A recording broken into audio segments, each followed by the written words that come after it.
I think I'm going to start a part-time job. I have to earn my own living. This is the life I chose, so naturally I have to take care of it myself. That's reassuring to hear, but are you sure? If you go outside, eventually someone in the family will discover you.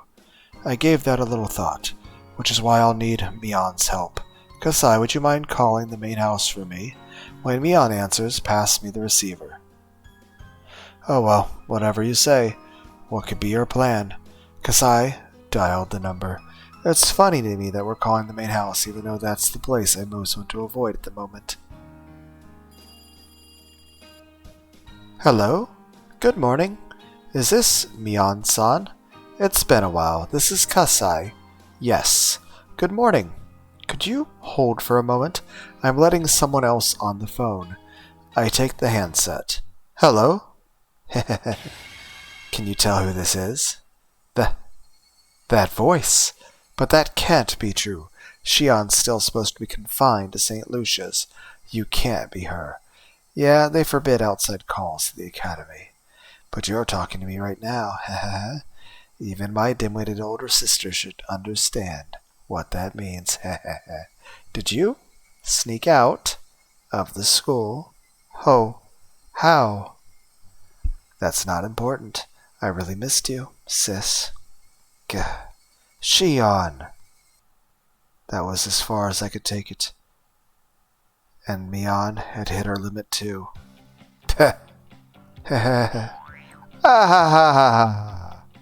We both burst into laughter, unable to keep up our act.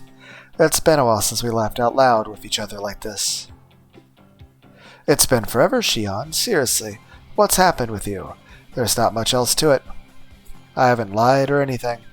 Wait, then you really ran away? Ooh, great job. The security wasn't tight enough to keep me locked up in there. Ahaha, maybe the school should be grateful you escaped quietly.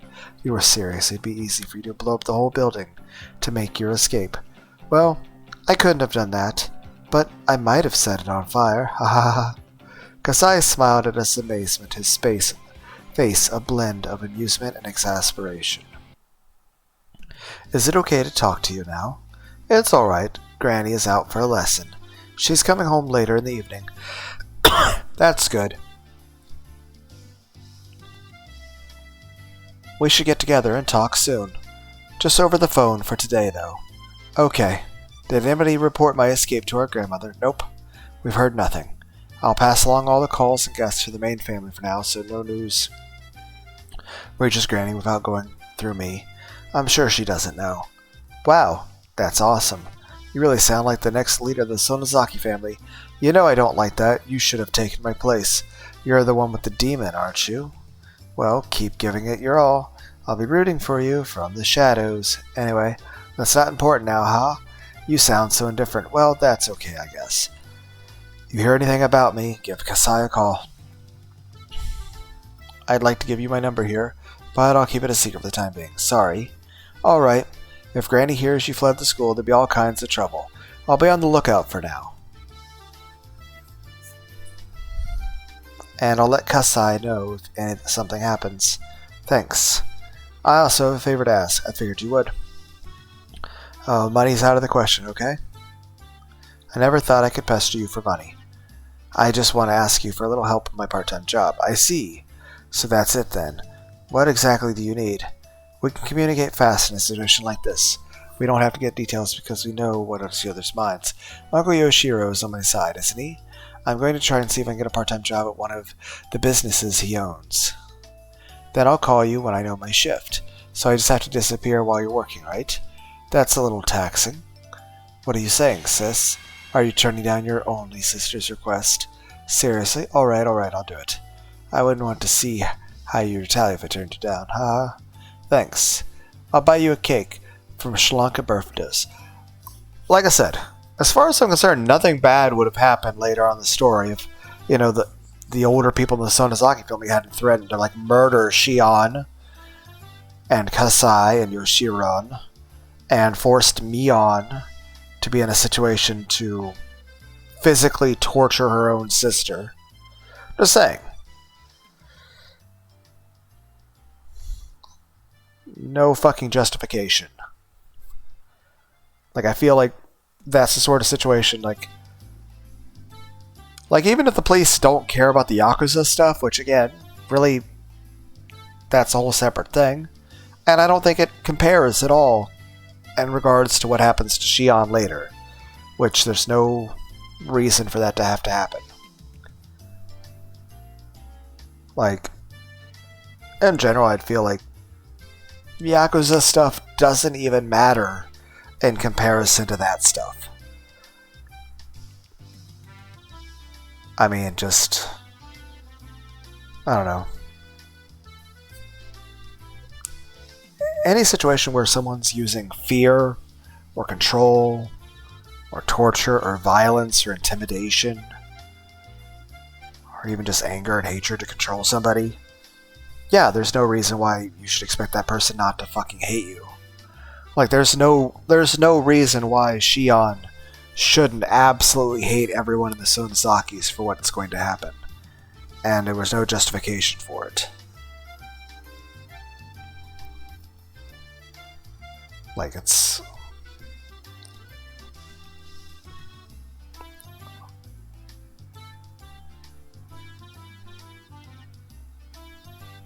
Like, I feel like people doing that kind of stuff shouldn't even have children. It's just, dear God.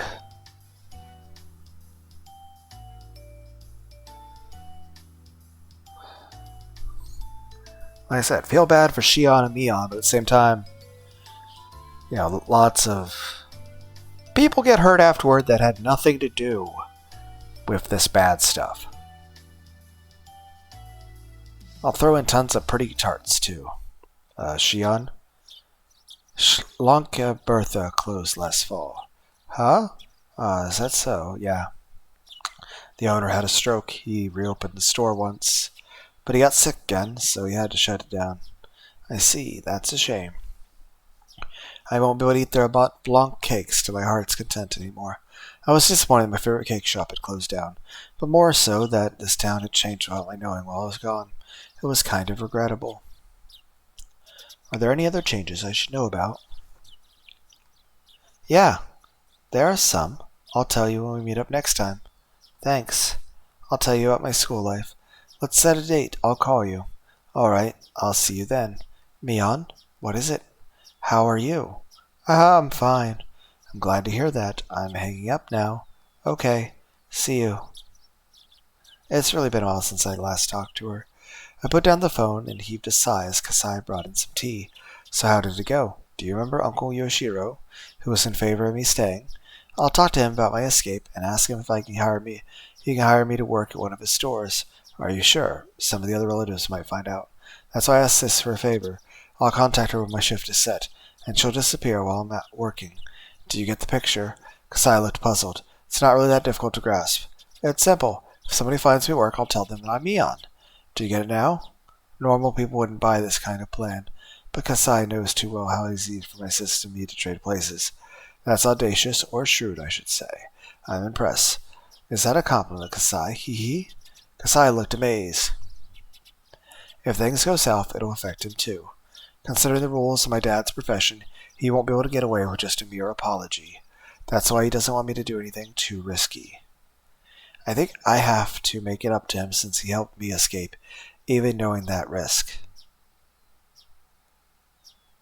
I do feel the forcing Shion to rip off her own fingernails and forcing her own sister to force her to do it is extremely psychotic and evil and unjustifiable. And there is no reason why Shion and Mion shouldn't hate everyone with the desire to inflict violence on them in exchange for something that horrible. Alright, no problem. If I find somebody talking bad about you, I'll beat them up. Thank you so much. I knew I could rely on you, Uncle Yoshiro. Uncle Yoshiro pounded his chest with his fist after offering me his reassurance. He seemed glad that I turned to him first.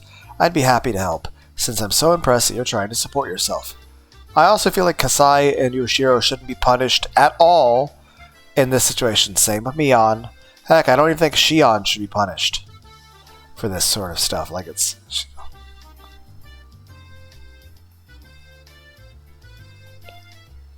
And another thing is this. I don't think, Satoko or Satoshi should be punished for their parents being against the dam project. And honestly, one, I don't think anyone in the Sonozaki family should have had shit against Satoshi or Satoko in regards to Satoshi killing his abusive caregiver. And heck, I mean, especially later on, not only in that situation, but also just the Satoko and Teppei thing. Like, okay, if you guys are willing to go so far to force your actual family member, your daughter and granddaughter, if you're going to force them to rip off their own fingernails and do something that horribly painful and abusive to your own family over just a small disagreement that shouldn't even be an issue. If you're willing to go that far over something that where you shouldn't be punishing or like punching Shion. Like, here's the thing. If Shion's parents were to outright just punch her in the face, still abusive, still wrong, but would actually be less wrong than forcing her to rip out her fingernails with a medieval torture device. And even forcing her own sister to force her to do it. To where they're basically both... Because at that point, Mion could be coerced, saying, okay, you either make sure Shion does this, or else we'll make you rip out your own fingernails. And because you didn't make Shion rip out 3 fingernails, we'll make her rip out all of her fingernails and her toenails and stuff like that, and we'll beat her. But no matter what, that's going to make... Even if it's in a situation like where Mion's being forced against her own will, and with being told that Shion will be hurt worse, there's no way it won't make Shion and Mion, really against each other. Like, you're just manufacturing conflict and hate at this point. Like, there's no way in which this has a positive outcome. But I'm saying this, yes. Mion and Shion's parents, if they were to just punch their daughters in the face, yes, that's still abusive and wrong. But that would be so much less bad than what they actually do. Like, obviously, yes, if children misbehave, there should be some kind of punishment. But if you have something that's to that much of an extreme, the only thing you're going to teach them is to literally hate you and to see you as unfair and excessively violent. Like, it's one thing for a child to get punished a little bit for doing something bad. It's another thing to get punished for either for something you didn't deserve to be punished for, or to be punished too frequently or too severely. Because the only thing that's going to do is it's going to teach that person to not respect your authority and to actually violently lash out or completely cut you off completely. It's just... if they were to punch her in the face, that's still abusive and too much and wrong and unjustifiable, but it would be a million times better than what they actually do. There's no way, even without the Hinamizawa syndrome stuff going on, there's no way that's not going to create major psychological damage, and the person's going to, one, outright hate you, and two, they're more likely to develop a major psychological issue that's going to make them more likely to either harm themselves or harm others in the future. I'm not saying that makes people do bad things. There's plenty of people that have been through very bad PTSD situations that are not violent to other people at all in any way, shape, or form, and are still really nice, gentle people. I'm just saying in general, definitely doesn't help. Definitely doesn't help in terms of their own personal mental health or in how they react to other people. Even people that had nothing to do with that. I will say, crucifying Satoshi's younger sister And stabbing her repeatedly, definitely not justifiable. Or, the manipulation, lying in regards to Keiichi, your new best friend that you make after Satoshi disappears. Completely unjustifiable. Let alone, the things you plan to do to him later, like putting nails through his fingers or stabbing him in the gut. Not acceptable. As well as the emotional issue. I'm just saying, even without the supernatural or the biological issues of brain parasites and psychological issues like that, I'm just saying, there's no justification for what they do to Shion. It's completely unacceptable. And the whole fucking situation completely that's going to happen with just the nail ripping thing. There's no way that doesn't cause severe psychological PTSD for both Shion and Mion. Like, that just... Like, the only thing you're teaching that person at that point is that it's their duty to be violent and hateful and to be abusive to others. I mean, a person going through that is going to be more likely to be mentally unwell and more likely to be, not kind to other people. Now, of course, that doesn't mean all people that go through that stuff. I'm just saying they'll have more of a tendency to go toward that direction. Now, of course, definitely not all people go that way. That's because a lot of people are just naturally very kind people. A lot of people have a lot of impulse control and can logically deal with those things and not let it change them as a person. But it doesn't mean it's not painful or difficult for them.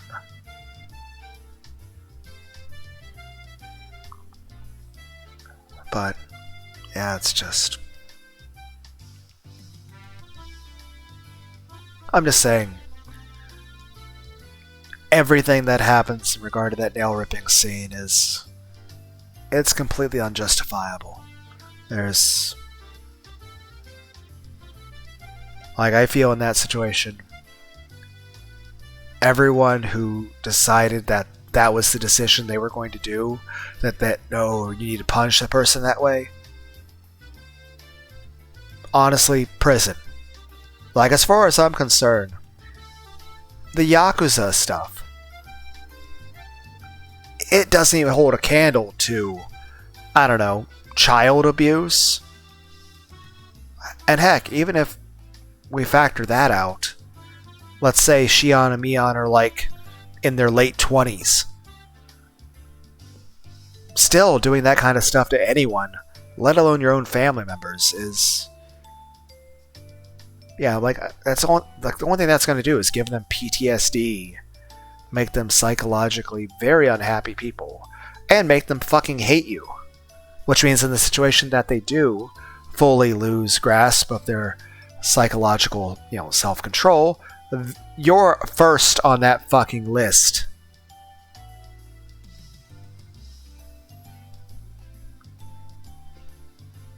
And I'll say this, in general, I feel things like hell are unjustifiable, but I would say, people doing things like murdering innocents, rape, stuff like that definitely would deserve it if there was such a place. But I would say also, Mion and Shion's parents and grandma would deserve it. Not for the Yakuza stuff, not for the syndicate stuff, not for the damn stuff. I don't know, maybe when they did kidnap that fucking young boy, that was fucked up. That's pretty bad. I mean, they at least chose not to kill him, but still, there are concerns there about that crossing a line. But I'm just saying this. Forcing your daughter or granddaughter to violently rip out her fingernails and forcing her sister to force her to do it under the threat of, further torture and death. Yeah, that's... as far as I'm concerned, I don't think the Yakuza stuff really... not good stuff, mind you, but I feel like the Yakuza stuff doesn't hold a candle compared to that. Like, I feel like I would still be able to respect a person if they're in the Yakuza or something. Obviously, it'd be a case-by-case basis. But I feel like in general, if someone's like mentioned to me, oh, they're part of the Yakuza, I don't think I'd really, look down on them for that. But if they mentioned that they were like, I don't know, forcing members of their own family to mutilate their bodies or to remove their fingernails or stuff like that, or like beating their loved ones, like their daughter or granddaughter, I'd have an issue. I'd really, really draw into question whether they really count as a person anymore at that point. And I'll say this, even without the Hinamizawa syndrome as part of the storyline, there's no way that doesn't cause major psychological damage. Hell, just the fact that the Mion Shion people know about usually the younger sibling would have been strangled to death as an infant. I'm sure feeling that you're seen as some sort of reject or failure or a bad omen and feeling like members of your family hate you, consider you garbage, and would actually be ready to just attack or hurt you and cause physical harm to you for literally no reason or provocation, or just because they felt like you stepped out of line and disrespected them, so they feel the appropriate response is violence. I mean, not only is there psychological damage from the fact that people want to do violence to you, but the fact that it's supposed to be somebody that's supposed to care about you, and supposed to be somebody that you're supposed to be able to trust.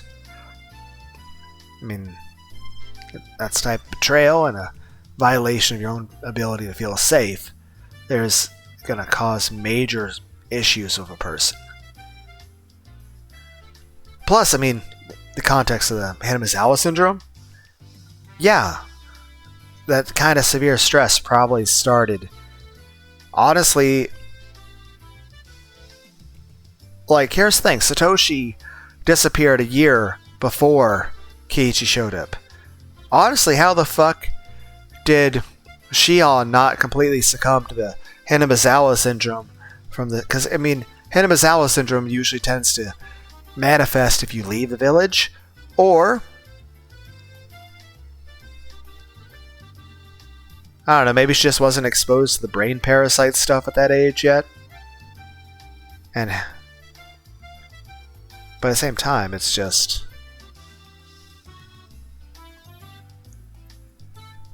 even without the context of the supernatural shit, or the biological brain parasites that exist in this region, there is no way that you are doing something like that to a person, let alone if it's being done by their own fucking family, that it doesn't cause severe psychological damage. Like, honestly, after the nail ripping scene, I feel like Shion and Mion both would have needed extensive therapy, both for their own personal mental health, so they don't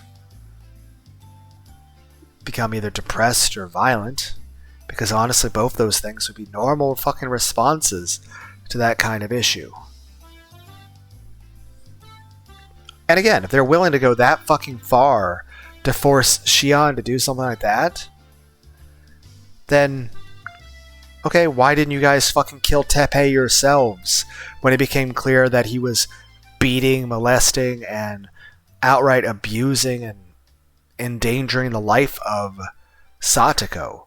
Or in fact, when Teppei and his wife were beating Satoshi and Satoko, particularly Satoshi. Satoshi was taking a lot of beatings for Satoko. I'm just saying, you guys hate the Hojo so much, but you guys, I mean, you're willing to basically unalive, murder or kill Teppei and his wife just because they're a part of the Hojos. That's all bad, but it's like, okay, you're willing to murder them for just a disagreement with policy and having disrespect toward you, but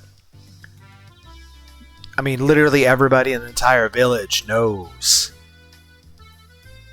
that they're beating their kids. And that's not gonna... But then again, I mean, obviously, if you guys are forcing your daughter to rip off her fingernails with a medieval torture device, well, I mean, honestly, at that point, by comparison, Teppei, punching Satoko and shoving her around and raping her, I guess, wouldn't be as offensive to you if you're willing to force, your own daughters and granddaughters into fucking medieval torture shit in a literal torture room.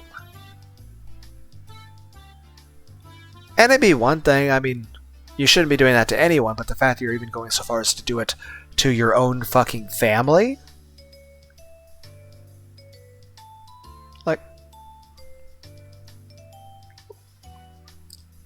Like, I'm pretty sure, if I was in a situation where I had parents or grandparents make me fucking rip off my fucking fingernails in a medieval torture device, I'm not having anything to do with them ever again, unless it's actually to kill them. At that point, that's... my main reaction to that is, okay, I'm not having anything to do with these people ever again, and I'm getting as far away from them as possible.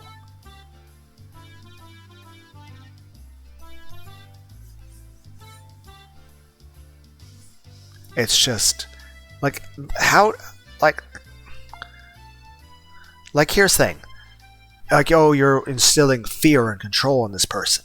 Okay, only thing it does is it teaches the person either to fear you or to be angry toward you. So either they're going to disappear from you or they're going to kill you. Or heck, it could just not just be even anger and hatred. They could fear you so much that they're scared, even running away from you, that you're going to come after them and hurt them more. So they feel the only way they can be safe is by fucking killing you. Like I said, I mean, there's no way that... Because even ruling by fear, I mean, eventually, ruling by fear doesn't really work very well if you wind up pushing the person into a corner where they feel they have to kill you in response.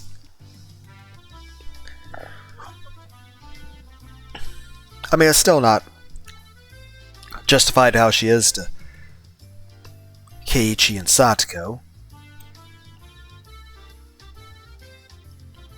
And if she had just been completely honest and straightforward with Keiichi about stuff, everything would have been fine. I mean, I don't feel bad for Oryu in any way. But I'm just saying, they're way too hard on Mion and Shion. And other than that is this. They were doing a few things in their own lives that crossed a few lines, but the biggest thing of all is this.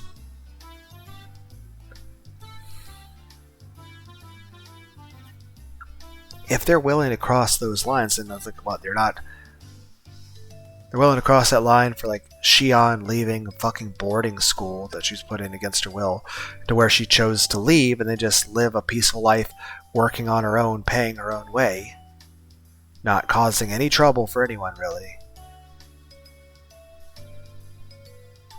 But yeah, I keep reiterating, I'm just saying, there's just no way in which that doesn't just make Shion feel nothing but fear and anger toward the Sonozakis.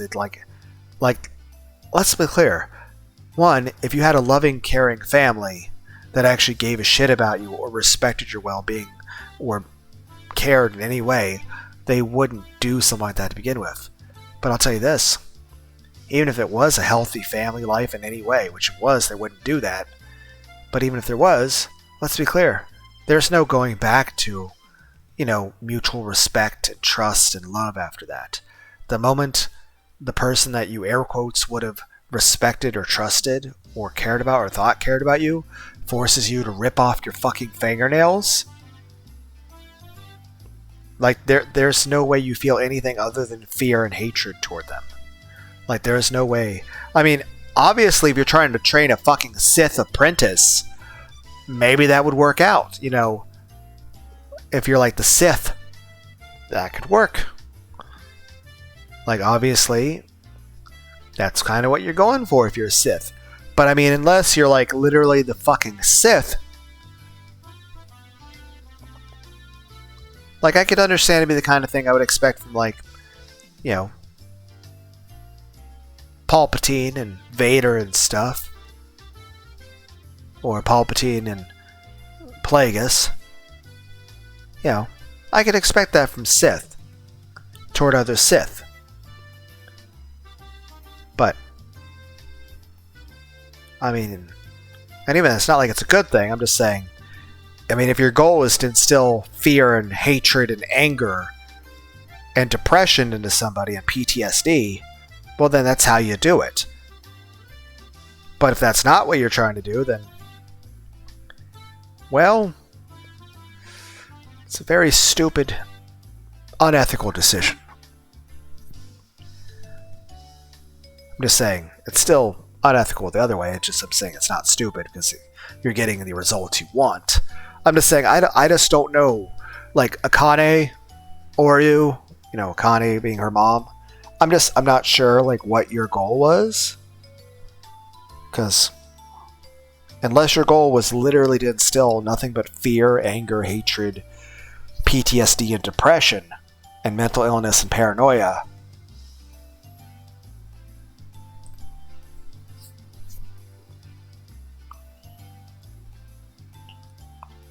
If you were here for money, I'd turn you. If you were here for money, I'd turn you into your grandmother right away.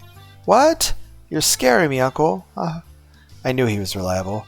He understood my situation straight away and promised help. Manager, here's the shift chart. I'll put it here. One of the store clerks brought out a work schedule. There are many things I'm unfamiliar with written on it. Also, the fact that they do the fingernails for each person. At that point, it literally means that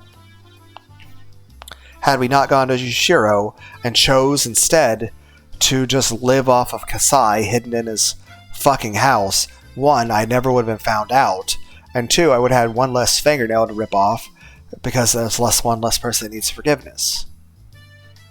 So, which means you're actively punishing her for actually trying to work for a living. You're actively punishing her for not holding up in the house and hiding for dear life. So you're literally punishing her for not being more paranoid. You're literally punishing her for not just hiding in the house or doing criminal things to get by. I mean, you're literally punishing her for doing good things or for trusting people.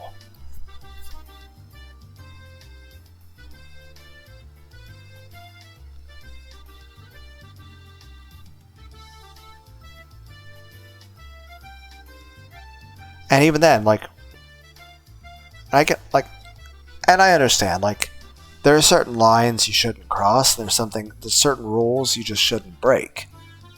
Like, I know later on, Shion gets in trouble a little bit in regards to sneaking into... Oh my god, that's another thing. If Shion... It'd be one thing if Shion was completely, you know, in the dark on stuff. Like, later on, Shion winds up, you know, getting Keiichi to sneak away. Because initially, Keiichi's like, oh, you know a better angle to see Rika do her dance from. She's doing Shrine Maiden stuff. But instead, she takes Keiichi and brings him into the... So not only does she break into the Forbidden Shrine, which she knows is considered a great, great, great taboo, but she brings Keiichi into that. And even pressures him into it. And here's the thing. If it was just, oh, she didn't understand it was that big a deal and she was slightly curious, whatever. You know, not a big deal. You know? If it was just, obviously it's still breaking a rule, but it's like, oh, I had no idea it was going to be that extreme or they were going to kill people over it. Like, obviously, yes, if nothing bad had happened before, then you're like, okay, Shion had no idea they were going to be that extreme or that it was that bad in there. Like, she didn't know the Forbidden Shrine was full of fucking torture devices that were fucking used to murder and torture people to death. Like, it'd be one thing if she's ignorant of that, and she just thought it was like, oh, it's a shrine, and there's a few little statues and prayer stuff. Okay, like stuff that's... And that's it. And she's like, oh, I didn't know it would be that dangerous or that big a deal. It's another thing entirely if you are literally part of the Sonozaki household. You know that Oyashiro-sama is considered the biggest deal in all of Hinamizawa, to where people, like, you know how religiously fanatical the people can be just about casual things, let alone about Oyashiro-sama. They literally consider it an absolute extreme. And you already knew that it had a bunch of torture devices in there. In of itself, that should have been enough for you to never step foot anywhere near that building, let alone go in there without permission and to bring other people into it who don't know what's going on. But the fact of the matter is this: they made Shion rip off her fucking fingernails over leaving a fucking school.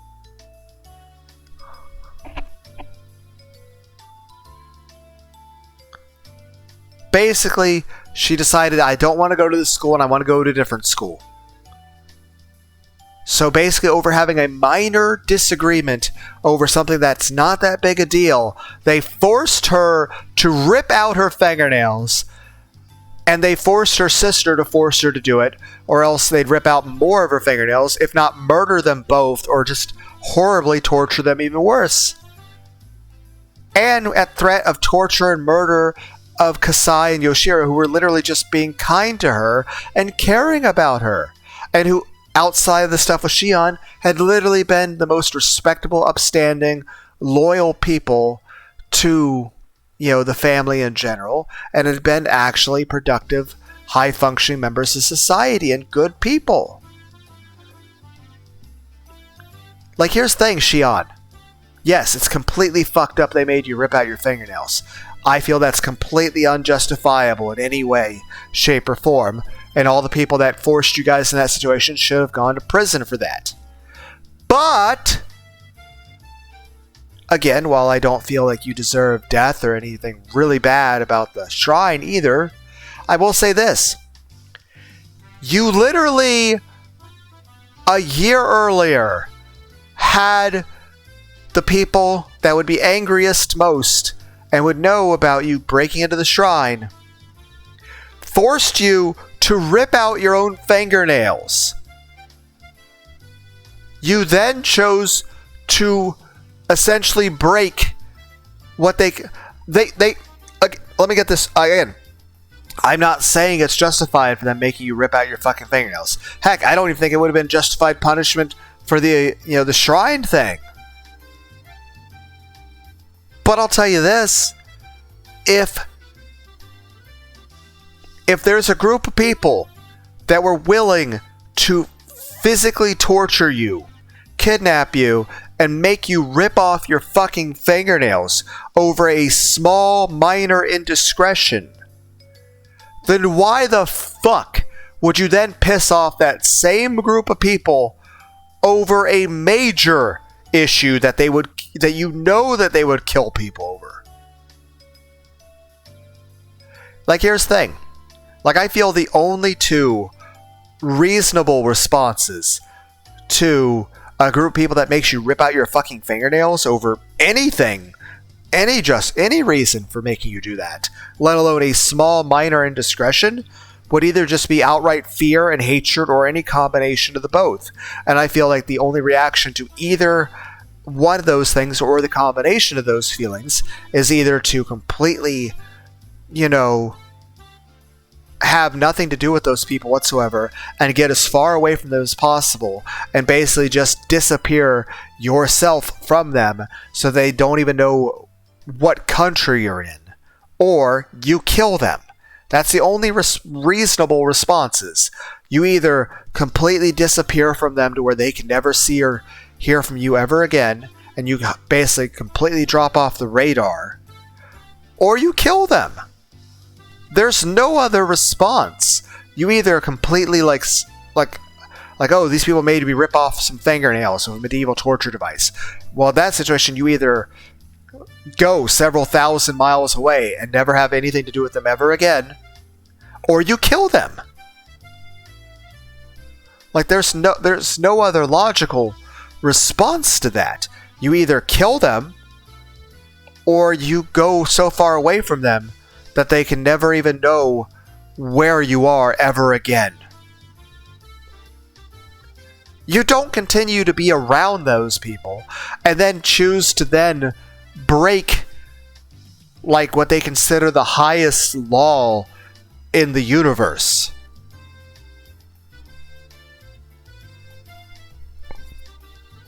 Like, I feel in that situation, Shion's response should have been, oh, I had my fingernails ripped off and they're now bandaged and stuff.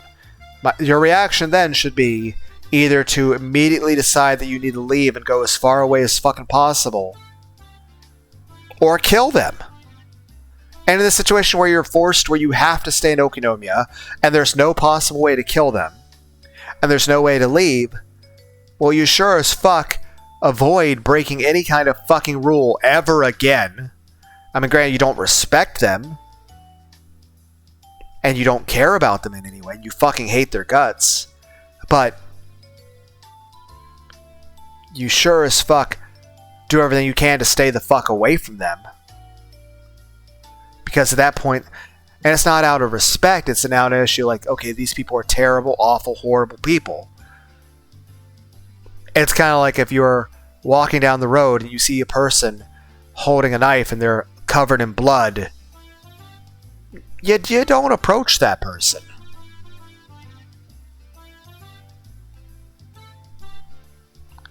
You go really far away. You avoid that person as much as possible.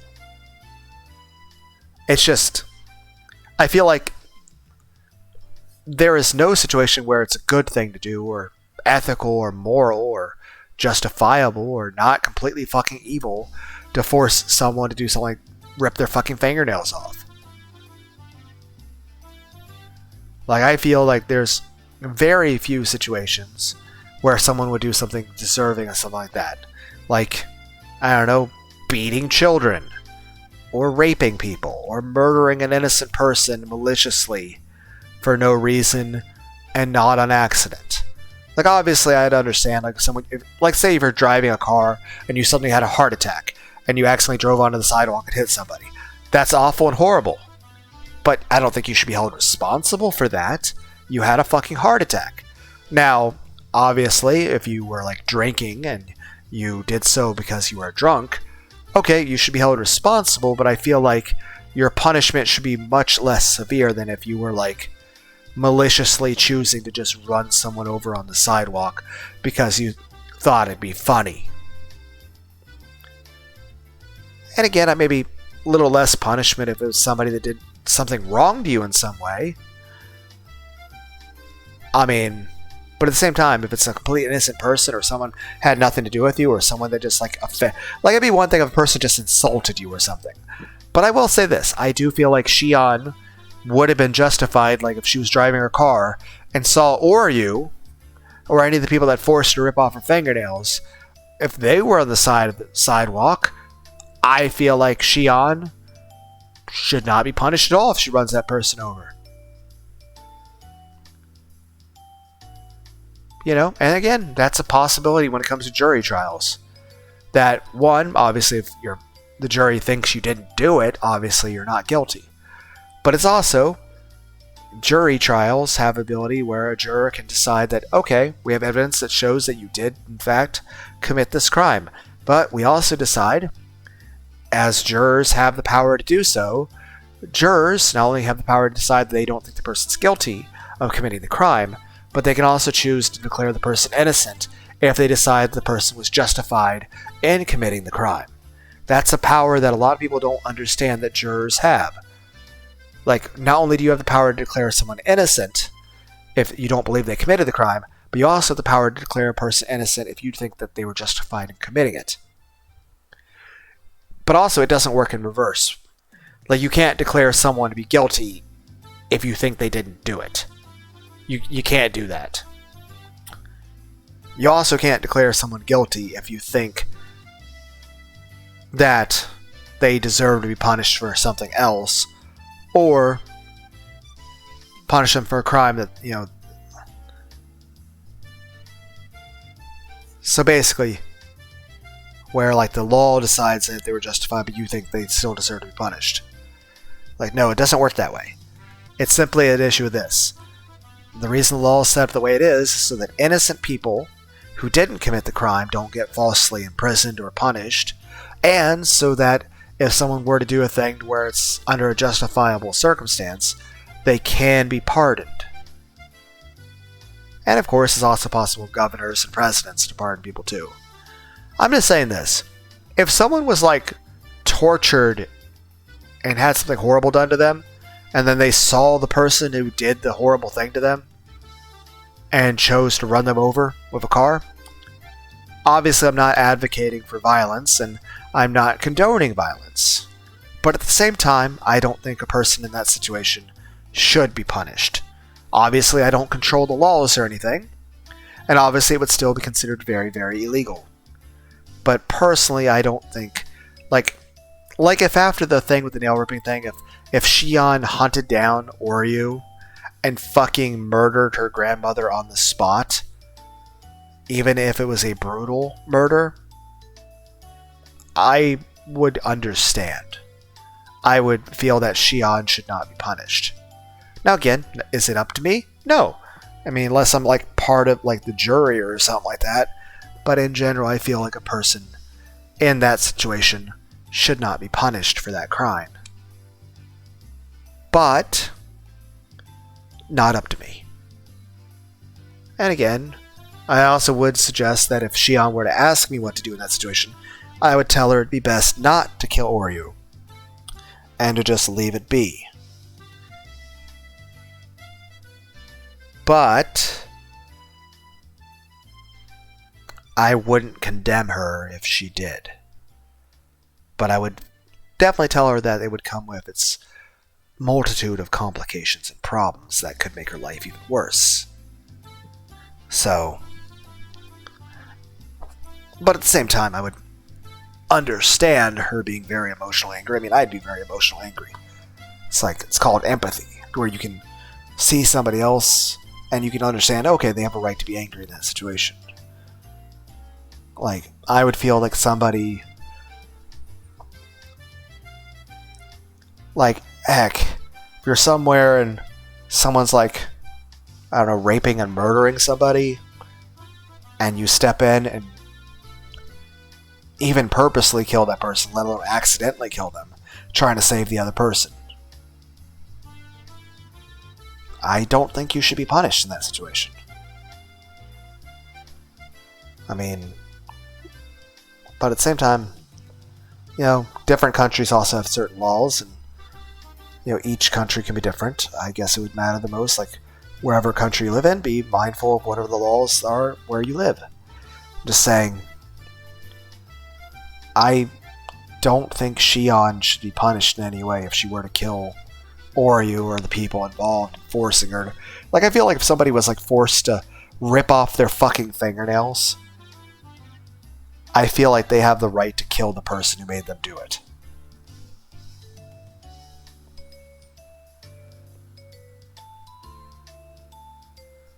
But yeah, everyone's like, you're not really reading the story. I'm like, I'm sorry. It's just, I need to stop going on tangents like that.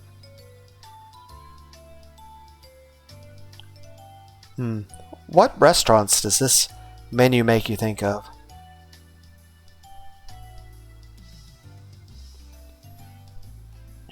So how much can you work? That depends on our respective schedules. I hope I can get in when I want to. Hey, that sounds a little irresponsible, but I know you're in a difficult situation. I'm depending on Mion for my work. Yeah, I don't feel that Mion or Shion should be punished this in a way. And in fact, I don't think Shion should have to hide like this either. I feel like Shion should just be able to go get a job, just work, and be fine. And if Oryu and the rest of the family find out about it, like, oh, And I feel like the response should be either, if they're angry and upset with her, like they would want to punish her, then just don't fucking talk to her and have nothing to do with her. But if you're like, I don't know, responding like a sane, loving family member should respond, your concern should be, oh, I wonder if she's doing okay. I miss her. I care about this family member and I care about their well-being. I'm going to give them some money, and I'm also going to invite them to come over to the main house to visit, and I'm going to give them some good food and be like, hey, I didn't agree with you deciding you didn't want to go to that one school, but I do care about you as a person and want to make sure you're doing okay. And I care about you as a family member. But if you're all angry and hateful and feel like the person should be punished, then just leave them the fuck alone. It doesn't hurt you to just leave Shion alone. You can either, one, care about her and just try to talk to her and let her know that you're not going to hurt her or anything, or punish her. I mean, you can choose to help her out, but you can even be like, you can even be stern and say, hey, I don't approve you leaving that school like that. That was a really prestigious school, and I wanted you to be there. But I'm not going to help you financially, and I'm not going to give you anything. And in fact, you're not even welcome back in Hinamizawa. But I just wanted to check up on you, make sure you're doing okay. Or at least just leave her the fuck alone. You don't have to fucking have people come and kidnap her and force her to physically hurt herself like that. Like, that's... It would have been more morally justifiable and less evil if you had just, like, punched her in the face repeatedly. Like, it would have been more justifiable. Like,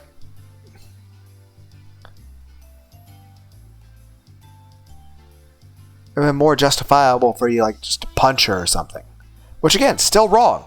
Still not justifiable. I'm just saying... And there's another thing, is this. It's not like a heat of the moment thing. It's not like you were having some argument with Shion and Mion, and you're all pissed off at them disrespecting you, and so in your irrational, pissy anger, you just, balled up your fist and went to punch her. I mean, that's still fucked up and wrong and unjustifiable, but there's a difference between, oh, you're angry in the moment, you went and punched her, as opposed to, you're angry, and so then you premeditated and planned out how you were going to punch her. Let alone kidnap her, take her to a fucking torture chamber, and force her to rip out her fucking fingernails. Like, that's just, it's fucked up. It's evil.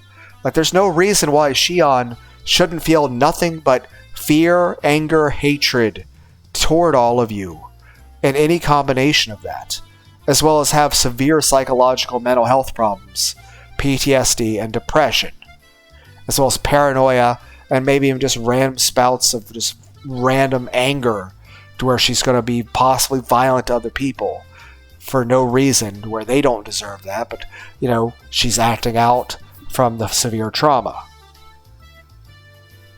Still doesn't mean those people deserve to be treated that way. But I'm just saying that had the person not been through severe trauma, they probably would have never even approached behaving in such a manner.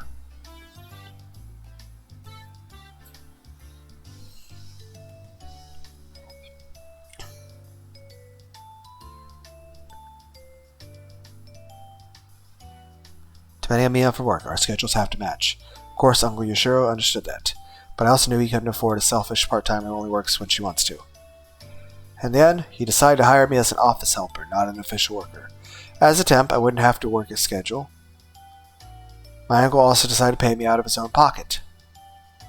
It's fine as long as I make enough to support myself. Sure. I expect to get what I'm paying for, okay? And don't call me uncle in the office either. Alright, manager. Thanks for hiring me. Good, you got it. Once all the business talk was over, my uncle hounded me all kinds of questions. He asked me things like, what was it like in a prestigious girls' boarding school, and so on. Apparently, there were all kinds of rumors going around St. Lucia I was confined to, and everyone was curious about it. I had a few embellishments of my own as I explained how unordinary life at the school was. My uncle looked extremely delighted to hear all the little details of my life in Secret Garden for Girls. Horny bastard.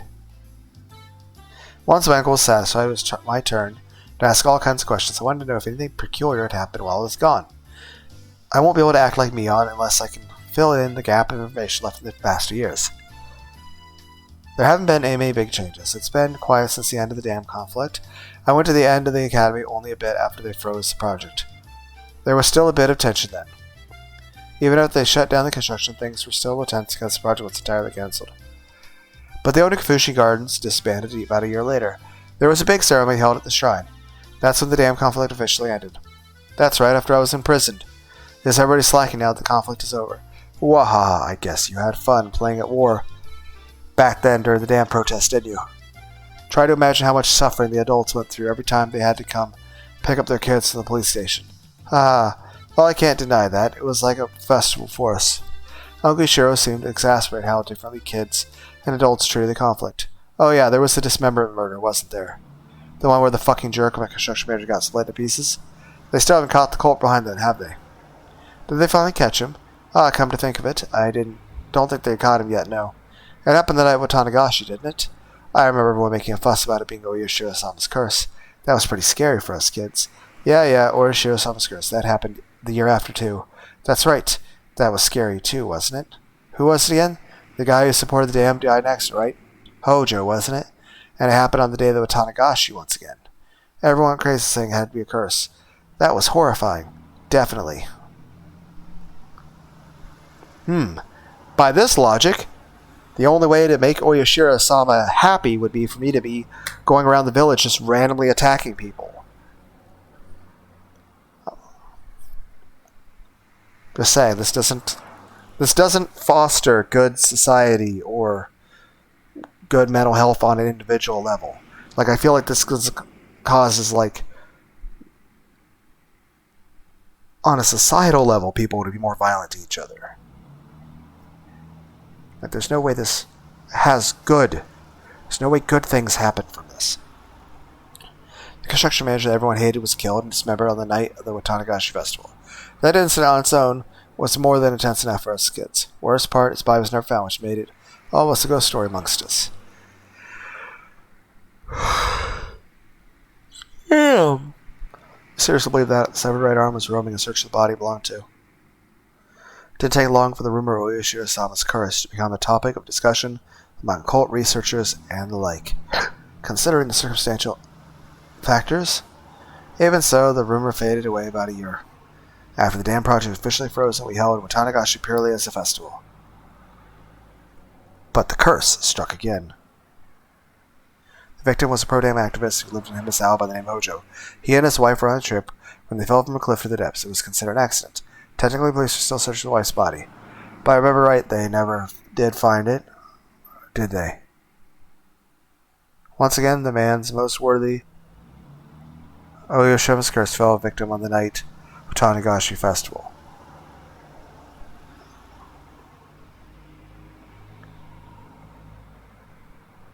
Okay, here's a question. If Satoshi had never actually killed anyone, would you guys have actually done anything about Teppei and his wife? Or even if Keiichi hadn't decided to try to kill Teppei himself? Again.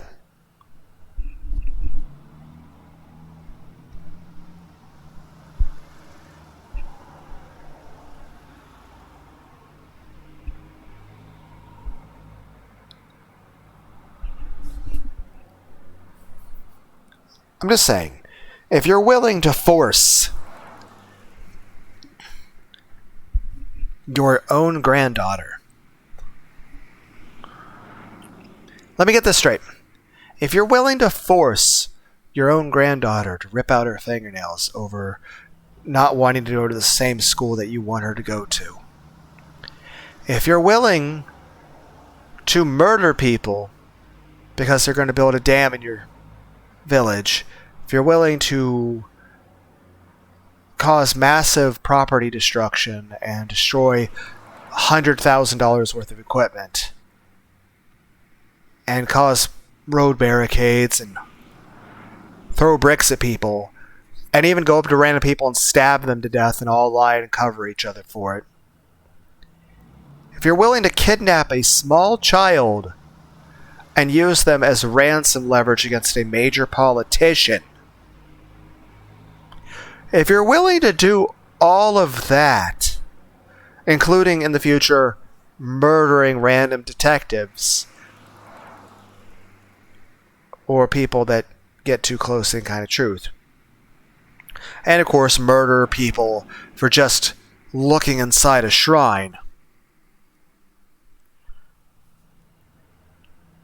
you're not going to do anything about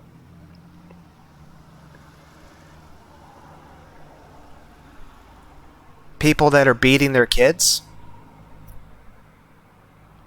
Heck, even in the future when Teppei comes back after leaving, where he has this horrible, everything, and he's not liked by anybody, and he's a trouble nuisance for everybody, and he was involved in fucking embezzling money from the Yakuza that you guys are part of, and now he's back in the village causing issues, and that there's a small child that is his ward that he is abusing, beating, molesting, and treating very badly, to the point that he actually almost murders her a few times and is causing severe abuse and neglect to an extreme. And said person is close friends with the person who is heir and the most influential person other than Akane and Oryu themselves, like Mion, is close friends with Satoko. Like, they're best friends, and they've been hanging out all the time. And everything was fine, and then Teppei suddenly comes back. If you guys are willing to literally murder people for going into a building and looking at relics of, religious tools and stuff, out of curiosity. I mean, they're not even stealing anything or taking anything. Maybe they did. I don't know. Then again, Tomotaki and Miyu Takano are also technically in on a major government thing that's also taking place in Hinamizawa. But then you also think that that government organization would have had issues with the other government organization that wanted to build a dam.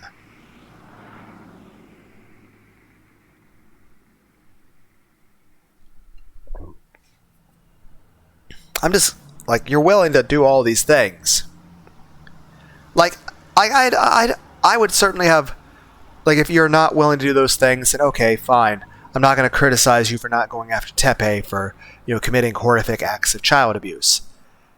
But if you're willing to commit all these horrible things against people over just very small indiscretions and disagreements or trespassing, and not even trespassing with intent to do any malice. Like, literally it was just, oh, there's cool stuff in here, I want to look at it.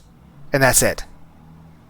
If you're willing to kill people over that, but you're not willing to kill them for, child abuse of someone in which it's even a child that you actually care about and are friends with,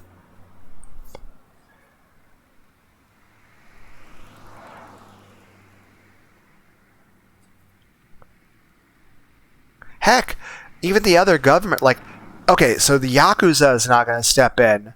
Like, the Yakuza is committing all these, criminal acts that are part of being Yakuza. Plus, they're also killing people with stuff that has nothing to do with Yakuza over minor things.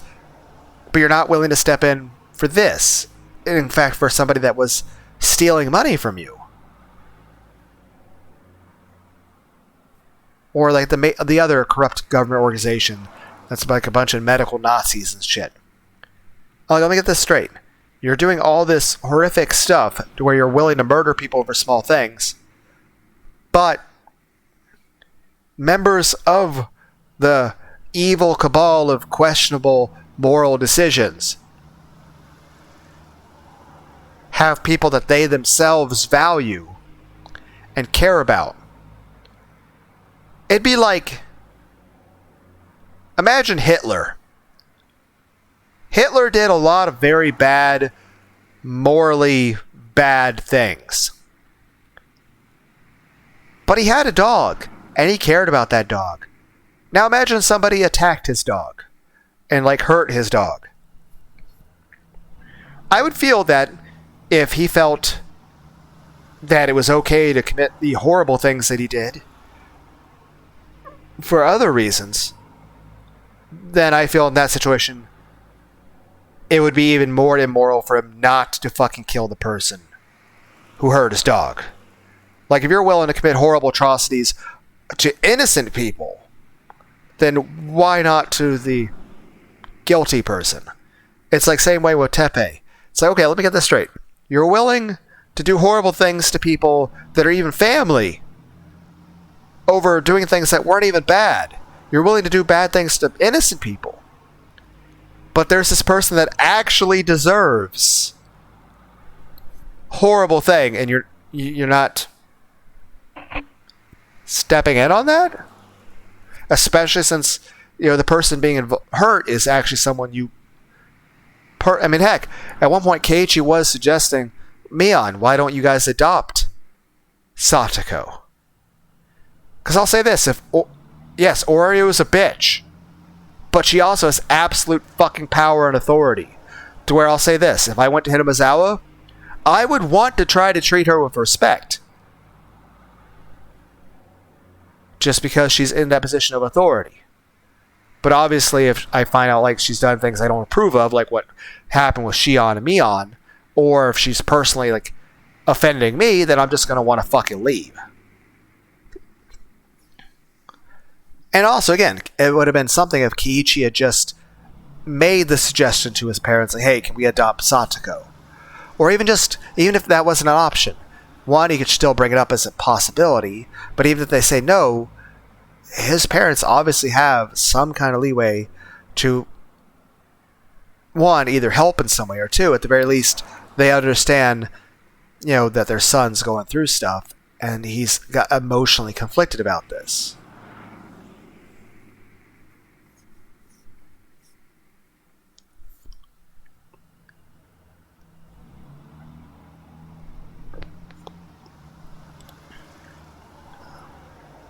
I'm doing a terrible job of Let's Playing this.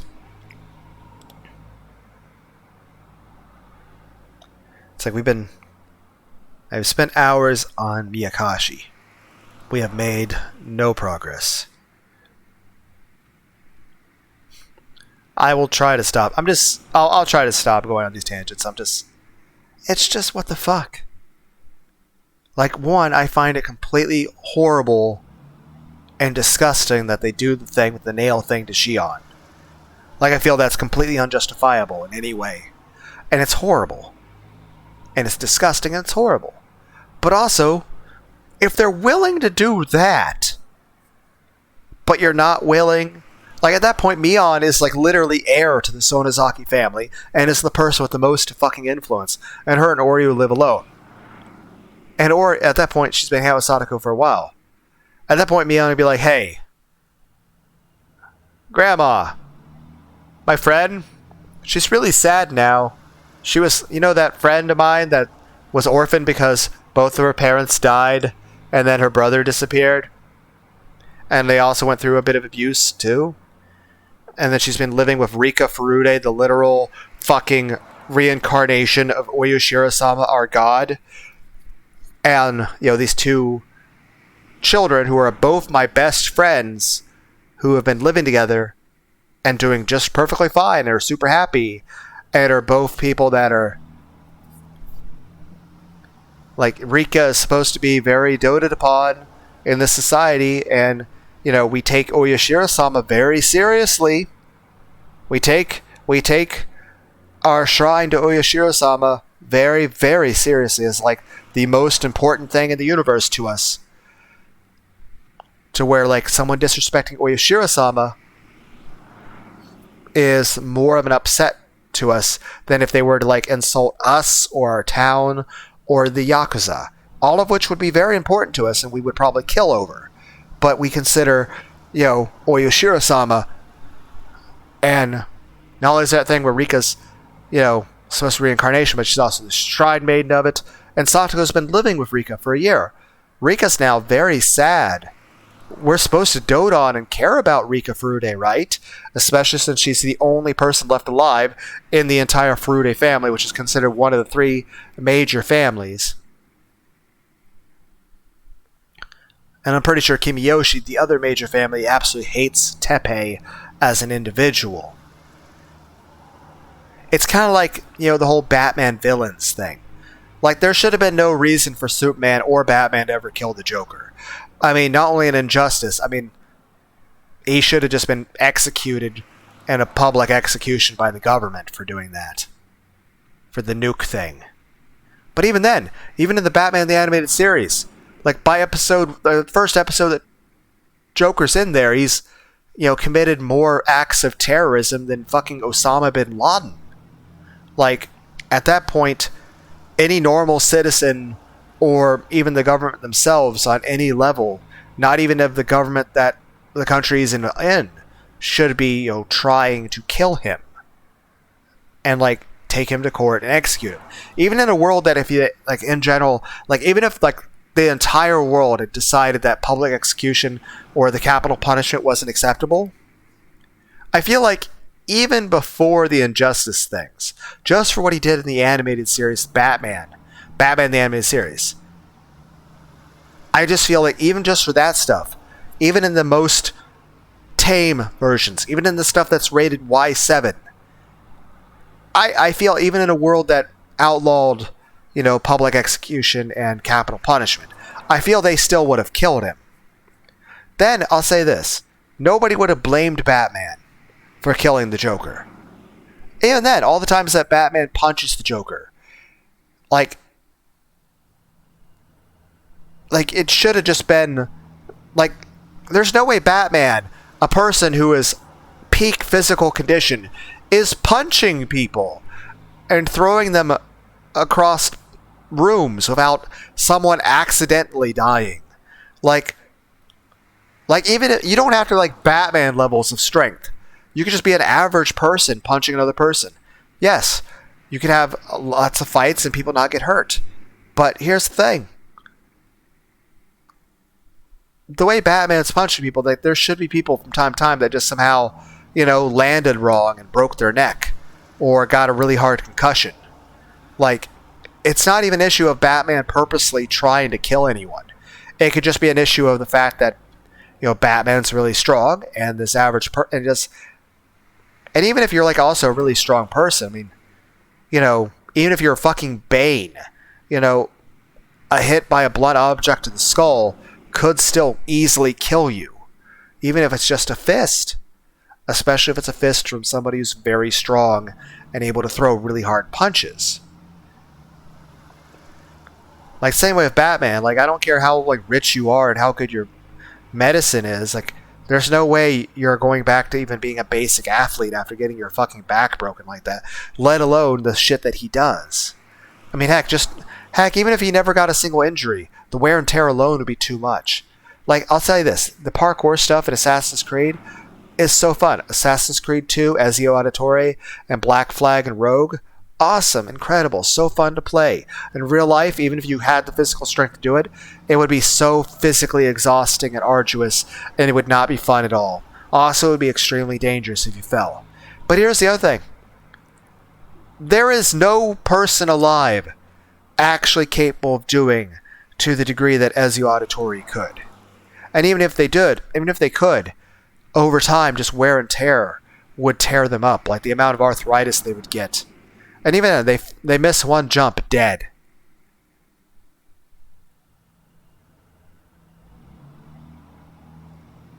Point being,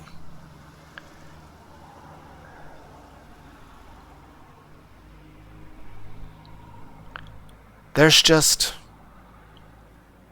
no way people wouldn't just accidentally die from just fighting. But even then, going beyond that, the amount of shit they do, the Joker, them in a car accidents, no one's just gonna die from that, or accidentally exposing himself to his own Joker toxin. Or another big thing. Other villains, or the Yakuza themselves, or the Mafia. Like, here's the thing. Joker, or a lot of the villains that, Batman deals with. You're telling me none of the Mafia, or crime bosses, or Yakuza are pissed off enough at them that they're willing to fucking kill them themselves, or hire a hitman?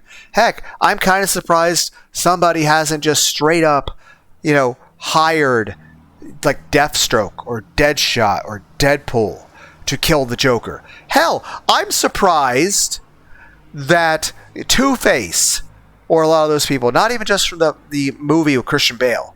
I mean, literally, I'm kind of surprised that the mercenaries like Deadshot and Deathstroke wouldn't just do it for free on their own. But like, I'd imagine people like Penguin or Mr. Freeze would have been like irritated at the Joker and,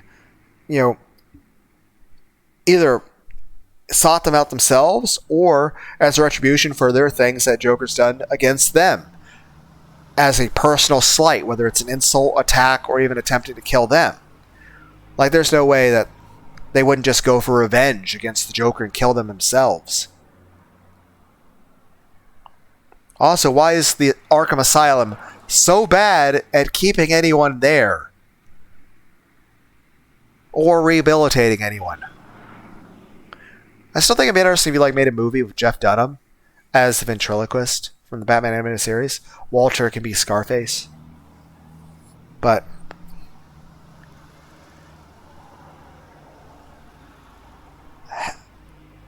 hell, I'm kind of surprised a lot of people wouldn't just pay Deathstroke or somebody to kill him. Or here's another thing. I'm kind of surprised Alfred hasn't because Alfred could use money from Bruce Wayne, Batman. Alfred has full access to that money. And Alfred has full trust of that. And I can tell you this. If Alfred wanted to, he could just use the money from the Bruce Wayne family fortune and pay, Deathstroke himself. He could just send a check to Deadshot. He could do so completely anonymous, complete anonymity, so that way they would never even know the money came from Bruce Wayne. Or Batman or anyone. He could just have an anonymous hit to where he just sends money via Bruce Wayne to Deadshot to kill the Joker. What happens here? 1, Deadshot kills the Joker. Now Joker's no longer an issue. Also, Deadshot's no longer an issue either. Because at that point, Deadshot's been given money. To where now, unless he really just wants to enjoy doing the job, let's be clear, I'm pretty sure Alfred could pay Deadshot enough money that Deadshot could just retire and live a peaceful, happy life. And be rich. And never have to do any kind of work at all ever again. Even as an assassin or anything. The man could literally just live. So now Deadshot's not an issue either, because now Deadshot just retires. And you're like, oh, well, that'd be... And you're like, well, it wouldn't be right for Alfred to do that. And you can't just do that. What are you going to start doing that with all the villains? I'm just saying, I'm not expecting Alfred to start paying Deathstroke to kill Killer Croc or the Scarecrow or somebody. But I'm saying Joker's kind of done a lot even before the nuke thing. And even then, I feel given the shit that happened personally to Batman or to, I don't know, the Robins? Even if Batman, didn't. Because here's the thing, Batman has a rule against no guns. But Alfred keeps a shotgun on him. Because he's not he's not able to fight Bane. And he has to be able to defend himself. So if someone breaks in, he's whipping out the shotgun. Don't get me wrong. Alfred's trained in martial arts, and he's very capable. But I'll tell you this, even if I was a master of, every kind of martial arts in the world, I would still rather rely on a gun. Even more so because I'm not a master of all the martial arts in the world, and I am not a high-end athlete. And while I do feel guns are primarily meant for self-defense, I will use one if I have to in order for self-defense. Obviously, they're not something to be used for provoking anything. Like, obviously, you shouldn't be, threatening anyone or trying to instigate anything. But obviously, if someone breaks into your house, defend your life. I mean, what's the alternative? Let the person murder you?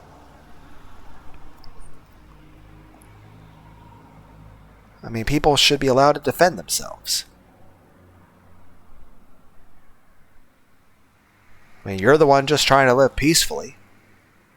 But I'm saying, he can understand Batman doesn't use guns.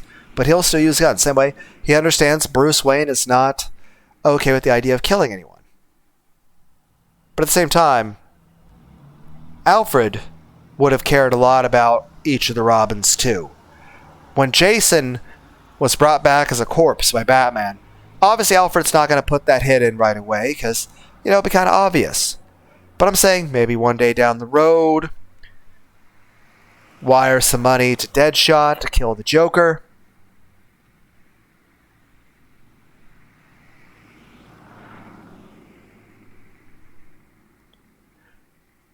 I'm just saying this, even in the Injustice, I'm pretty sure if Superman showed up and Batman had already killed Joker, nobody would have, even if Batman went to the police and said, lock me up, I committed murder. No, I feel like anyone who would arrest him and put him in jail, I feel like the only reason they would do that wouldn't be stupid would be if they're concerned for Batman's well-being. He is obviously very upset about things and willing to go that far. So, if anything, put him in a prison for a little bit as its own request, but, let him leave anytime if you were to choose to. Basically, the whole reason why you're allowing him to arrest himself is so that you can keep an eye on him and have him actually talk to good therapists. Not the ones at Arkham Asylum, because apparently they all suck. Because, how much success have they had? I understand their patients are a bit severe, but I feel like even if you can't rehabilitate the Joker, you should have been able to help some of the people. It shouldn't have been as bad. I'm just saying this, even in the animated series, I feel like at any point if Batman just killed the Joker, I don't see it as logical to punish him for that crime. Now, obviously, you don't want him to start being a vigilante and just killing people in the street, but I feel like everyone's that's the Joker. I can understand that. We're not going to even try to prosecute that. Or it's it's Tepe. It was a guy who was beating, molesting, and abusing small children. Because I know there's people that go to, there was that guy in Alaska that was killing people that would did that stuff to kids. And they arrested him. I'm why would you put that person in prison? Obviously, probably tell them, stop doing that because we don't want people going out there just randomly attacking people. And everyone's well, what's the solution to this? Well, if the guy is willing to do that to get rid of very, very bad people, then at least have him do it as part of the government. That way we at least know who's doing what. Again, I don't advocate for people killing people because that's not legally allowed for me to advocate for. That's... You're not allowed to tell people. I'm just saying, I don't think anyone should be prosecuted for that kind of crime. if you kill someone that's like, I don't know, murdering and raping and torturing other people. So, obviously a lot of gray areas there. I'm just saying, it would definitely be better if they worked with the government in that situation. Like, if there's, like, the people doing terrible things. Well, if there's people that want to stop those people, it'd be better if they worked with the government, right? They worked with the police.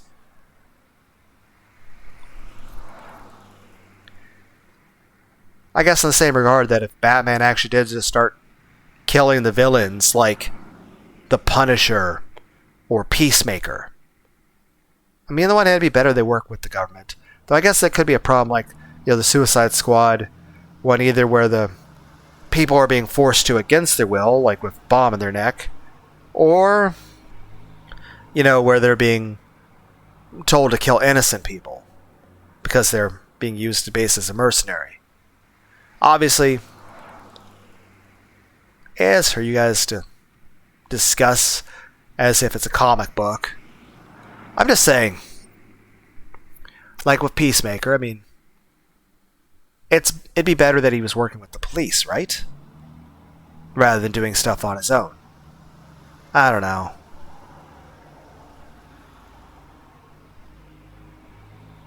And obviously there's, a bit of a excessive amount of killing that he does. And again, I don't want to advocate for a violent society. I'm just saying,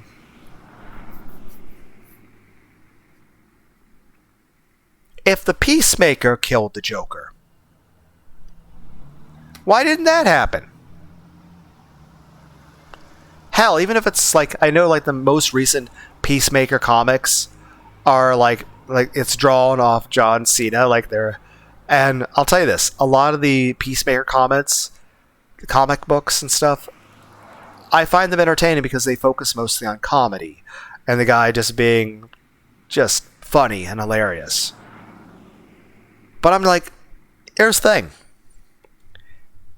Why do we not have Peacemaker versus the Joker? Obviously Batman would be like, oh no, you shouldn't kill people. Like, but here's the thing, why doesn't Peacemaker, I mean, obviously Joker's a threat to peace, right? And he just wants to kill anyone. He's willing to kill anyone. Man, woman, child, innocent person, if it brings peace. So why not the Joker? Like, I mean, it'd be like, why don't we have a comic of like, John Cena killing Osama bin Laden? I don't know. Like in general, like, I don't want to advocate. And it'd be one thing if like somebody's actually did horrible things. Like, I'll tell you this, I disagreed politically with Joe Biden, but I would have never, ever, ever wanted anyone to hurt him. Like, I would find it morally reprehensible for anyone to call for any sort of violence to a U.S. leader. Granted, yeah, I don't like what he stands for, and I find him to be questionable and how he ran things. But I would have thought it would be morally reprehensible for anyone to hurt him, because it's not like he was,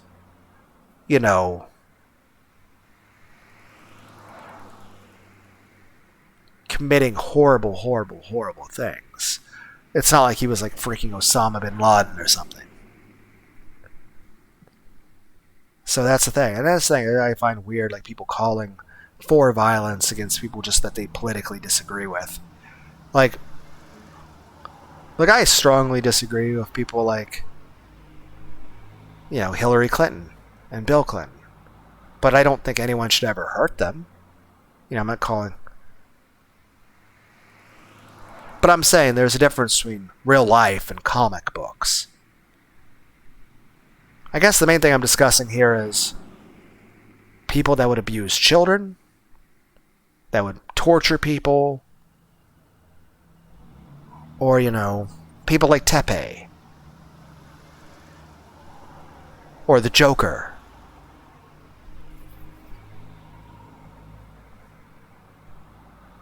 I'm just saying, that actually would be some entertaining comic books.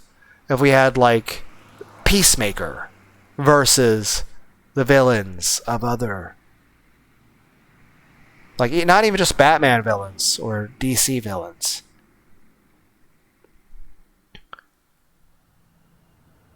Like, obviously Peacemaker can't, like, take on fucking Darkseid or Brainiac or something, but what Superman villains would Peacemaker actually be able to have? Obviously, he might need prep time, like a Batman, to take on some people. Heck, what if Peacemaker wanted to go after Lex Luthor? How would that work out? What about Peacemaker versus the Superman villains? Like Peacemaker versus Doc Ock or the Green Goblin.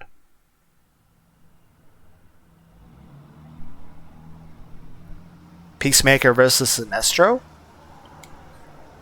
I'm just saying, the main point I'm just trying to say is this. One, why wouldn't the other villains or anti-heroes in the DC universe kill the Joker?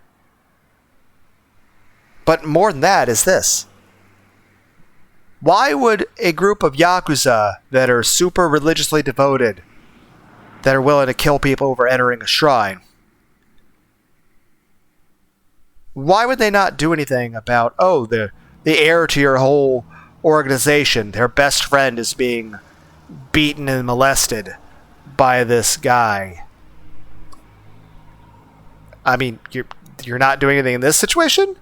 Like, you literally forced one of your own family members to rip their fucking fingernails out. But you're not doing anything about that. I mean, Satoko literally almost died. I mean, granted, everyone still died anyway. But I'm just saying this. When Keiichi came over to kill Teppei the second time,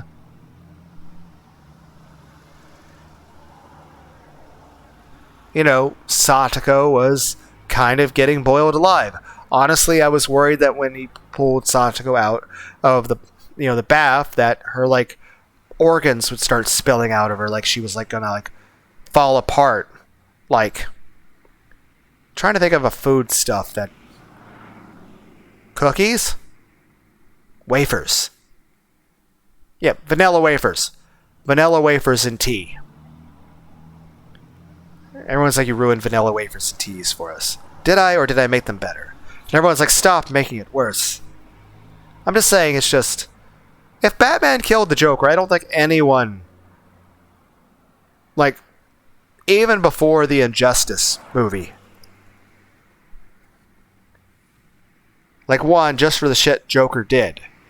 But then again, honestly, even if Joker committed no other crimes and never did the Injustice shit at all, and the only thing he did was literally the shit in regard to, you know, killing Jason, I also don't think Batman should be punished for outright killing the Joker for that. Obviously, the point of this discussion is, one, I'm discussing comic books, and I'm discussing what is... I don't know, morality and legal grounds on this stuff. Like,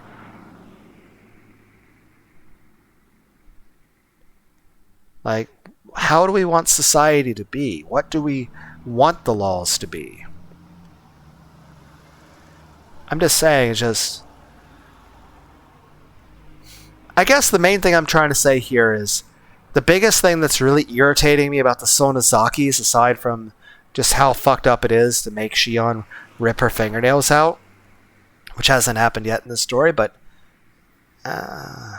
spoilers. I'm just saying this. The biggest thing, aside from the fact that how horrible and disgusting that is, offending me, is the biggest thing that really upsets me is this. That they're willing to be so fucking severe with people that they're supposed to care about, with people that are supposed to be people they would protect, and are supposed to be people that have done very small indiscretions that aren't that big a deal. They're willing to go to such extremes over that, but they're not willing to do anything to the people that do truly horrific things.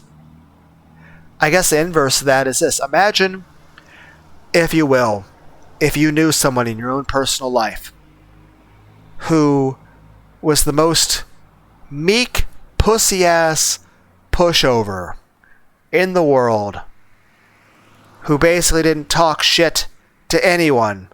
Like, you've seen them go to work and jobs to where their employer outright disrespects them and insults them and talks down to them like they're garbage. And they put up with that, don't even offer a tiniest bit of lip. But they then have somebody, even you, in a situation where that person has not done anything wrong, that person has not disrespected them, that person has not done anything to earn any amount of disrespect or being mistreated in any way. And then that person who is a complete fucking bitch in regard to everyone else decides then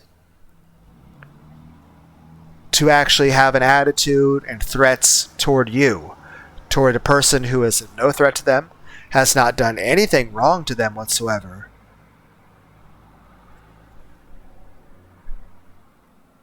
I mean, the fact that they don't do anything in regards to the people that are mistreating them, but they'll go out and again, it's same regard with Shion. Like, okay, obviously she at least did something with Oryu. Heck, she was pissed off that Oryu died from the fucking taser because she wanted to be able to actually torture her. But, apparently, elderly people might die if you tase them. Heck, perfectly healthy young people can die if you tase them. It's less lethal weapons, not non-lethal. I mean, heck, technically, even Batman's fists honestly should be killing people just by accident. Just because you're punching people really hard. But the point being is this. It'd be something if she had captured Oryu and didn't do anything wrong to didn't tase her or anything, but was still doing the shit she did to Satoko.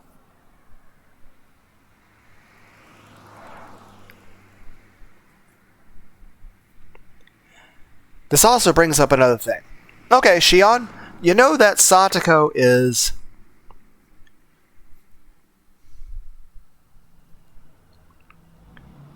heck, Satoshi asked Shion to look after and protect Satoko, right? So here's the thing. In this situation where Satoko suddenly has Teppei there again and is abusing her, isn't couldn't Kasai fucking adopt her and she just live with Shion? Yes, I understand her and Shion didn't exactly get to the best introduction with each other. And everyone's you're ruining the story. How is this your first introduction to Higurashi?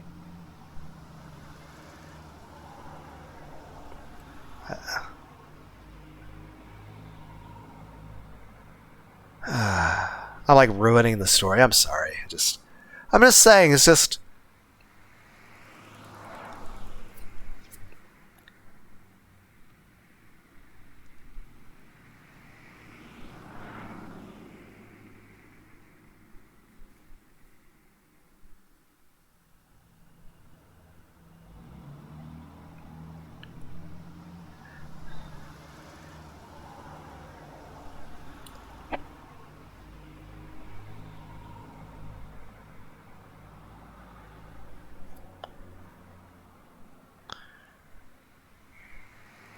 I'm just saying,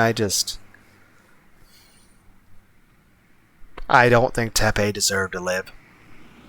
I think it would have been fine to kill him. And I don't think anyone should have been punished in that situation. Here's the thing, in the story with... here's the thing. In the very first story, we never met Shion. So what was she doing that whole time? Did she just stay in Okonomiya uninvolved? Afterward, when Keiichi beat Mion and Rena to death with a baseball bat, because, we thought they were going to murder us. What would she... Because technically Shion would have never met Keiichi in that timeline. What's she doing then? Or in this situation where Teppei comes back and he's literally doing this horrible shit. Like, obviously Mion must have told her. Like, is Shion not doing anything in that situation?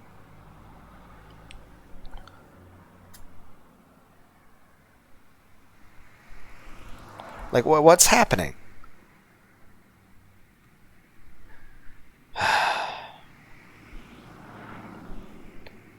It's just, I'm voicing my own. Like, I'm not calling for anyone to be violent about anything to anyone. You guys, obviously should know the laws in whatever area you're in, and I do not want anyone to break any laws. I'm just saying, the stuff Teppei was doing to Satoko, or like the stuff the Joker was doing and anything he's ever involved in, movies, comics, video games, movies.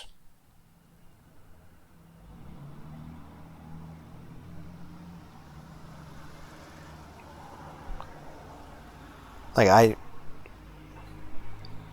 it's not even an issue of Batman killing his villains. It's like there should have been so many other things that should have decided to kill his villains for him at that point, with how bad things were. Same thing with Teppei. Like, even if Mion never, even if Keiichi never brought up that shit to Mion about, hey, can you guys do something about it? Shouldn't Mion be like, hey, Grandma, you know how, you were willing to, force my sister to rip her fingernails out for just not going to the school you wanted her to go to? Anyway, my best friend is being beaten, raped, and very much abused by her abusive uncle.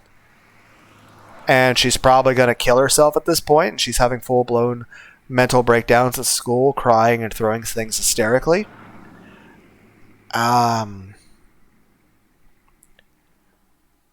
We've killed people for less. So if there was ever a time to use our authority as Yakuza, who will kill people over disrespecting us, if there was ever a time for us to actually have a fully justified reason to kill someone, just saying, it's right now. Heck, I, Mion, as heir to the Sonozaki family, can decide that this is something I feel strongly about, that, okay, I can't call a hit on people all the time. I can't be like, oh no, this person cut me off in traffic. But I feel like this is the sort of thing that even if you're the most reserved and least violent mafia in the world, I feel in this kind of circumstance, heck, just on the principle of the matter, I feel most people would be against people that would, be beating children. I feel like even if you didn't personally know the child getting beaten, and they weren't you're personally oh, this is literally our granddaughter's best friend that they go to school with. I feel like a lot of mafia and yakuza out there would consider it a major, honor thing, and would just do it on their own without even being asked, especially if it's oh, the heir to your yakuza royal family, their best friend is being treated in this absolutely horrible way.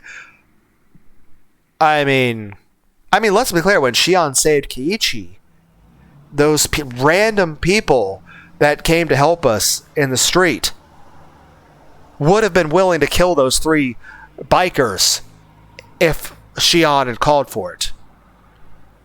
Literally in this exact timeline.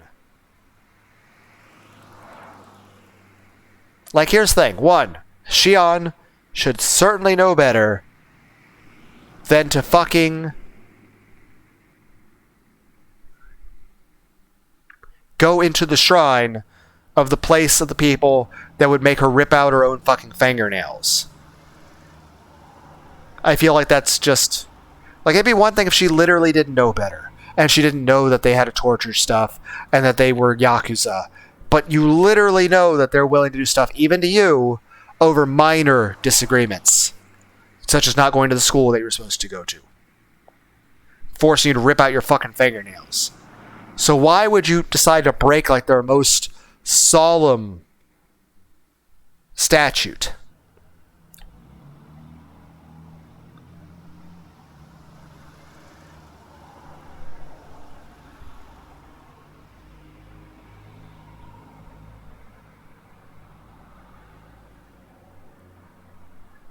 But I'm just saying this, like, Shion literally could have just had random people killed in the middle of fucking Okonomiya. So let's be clear. Shion herself could have beat the fucking shit out of Teppei. Nobody would have fucking touched her for it. Like, here's the thing. I feel in that circumstance, like, even given the fact they made her rip out her own fingernails for playing hooky from school and just going to a different school, I feel even under that circumstance, the same people that would force her to rip out her fingernails and would actually literally murder her for going to a shrine and looking at stuff, I feel those same people wouldn't have hurt or punished her in any way if she had literally just murdered Teppei. Hell, I feel like they probably would have just eventually killed Teppei themselves for like a dozen different reasons. Heck, they might have given Shion money for fucking doing it. And respect. Hell, if Keiichi killed her, if Keiichi killed Teppei, I mean, I'm pretty sure Shion and the rest of Sonozakis, Shion and Mion and them would have fucking vouched and covered for Keiichi.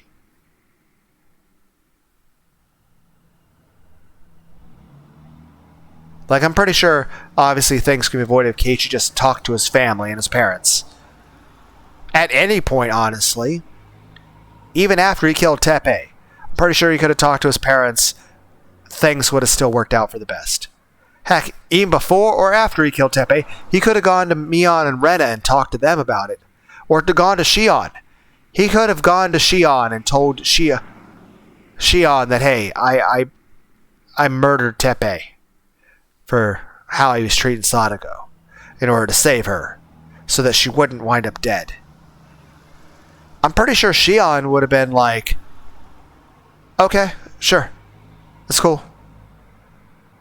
How do I help you? I'm pretty sure Mion, Shion, Rena, even Rika would have all fucking helped.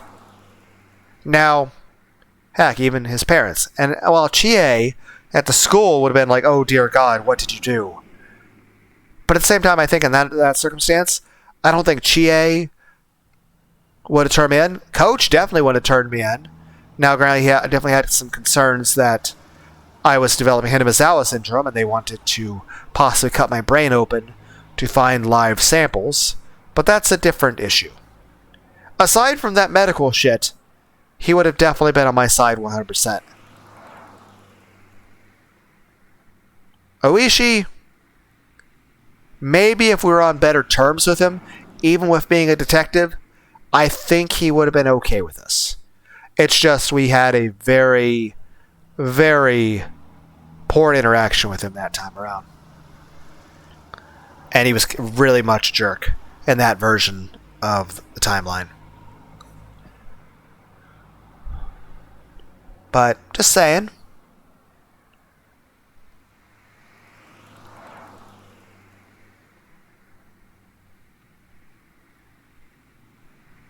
And of course, Higurashi has multiple timelines, and the anime sometimes go in very, very different directions. And heck, I still want more animes made. I don't know what they could possibly do that I would find surprising and entertaining, but I have very high hopes from 07th expansion. I'm just saying,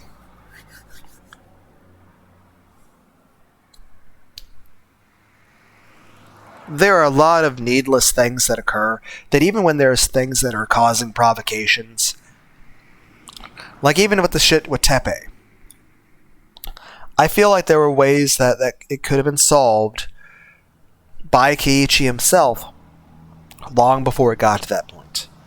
Or by the Sonozakis, or by Rika. Heck, at this point we know that Kimiyoshi is in on a lot of nefarious things as well. Honestly, at this point, I'm pretty sure if Kimiyoshi made the decision, he could have had Teppei killed. Oryu on her own could have done so. Mion, Shion... Heck.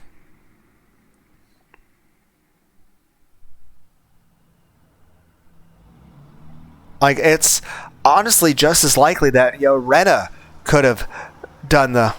Like, there could have been a version of the story where,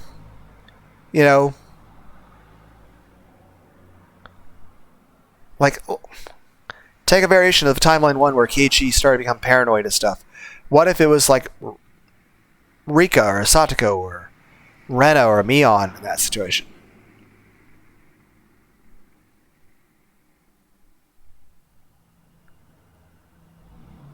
I'm just saying, like, the thing with Satoko. What if Keiichi never once had the idea to kill Teppei, but Rena did? Or Mion did? Or Shion did? Or Rika did? Or Kimiyoshi did? Or Oryu did? Heck, Oryu has the thing, like, they made it a fucking plot device all throughout him not to boost, however you fucking say it, the fourth game, that Oryu, leader of the Sonozakis, the elderly woman, can literally just go out in public and say that someone is a problem for her. And everyone who hears it will fucking circulate it around to where everyone... Like, she can just go out to, like, the local Bob Evans in Hinamizawa and say, I really hate that Teppei guy. I wish he was dead. She doesn't have to ask anyone to kill him. She doesn't have to directly even say it to anyone. She could literally just go to Bob Evans with Mion. And she could just be at the local Bob Evans at Hinamizawa. And she could just say in front of the waitress, that Teppei guy? He's been really beating and mistreating and raping and abusing his niece, Satoko, who I care about very much. He should die for that. Heck, she doesn't even have to go details. She doesn't have to give a fucking reason. Heck, she could do either or. She could just say that she wants him dead. She doesn't have to ask anyone to kill him. She could literally just go to the Bob Evans in town and just go there with Mion and just... Heck, she can go to the fucking Angel Mort. Be like, hey, Shion! Sorry about making you rip off your fingernails in the past. Oh, by the way.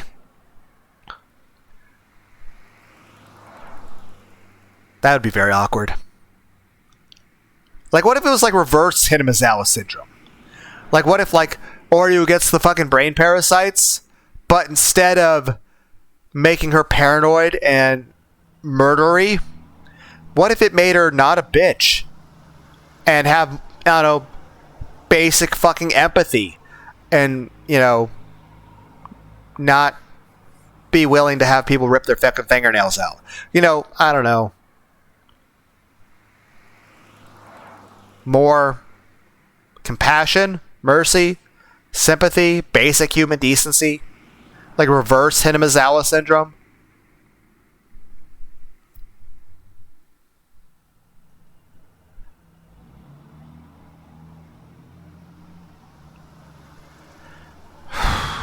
Like it makes you just more trusting and happy and friendly with people. Like the opposite of paranoia. The opposite. Like it just makes you like, oh, what's this version of this? What's reverse Hinamizawa syndrome? You're basically just stoned, but also super friendly with people. I don't know.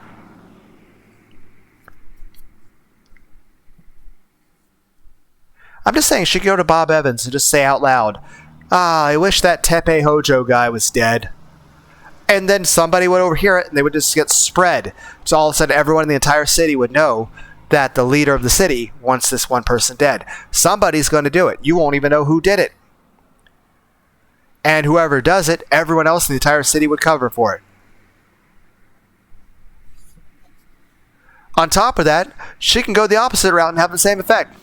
She doesn't have to say, oh, I wish Teppei Hojo was dead.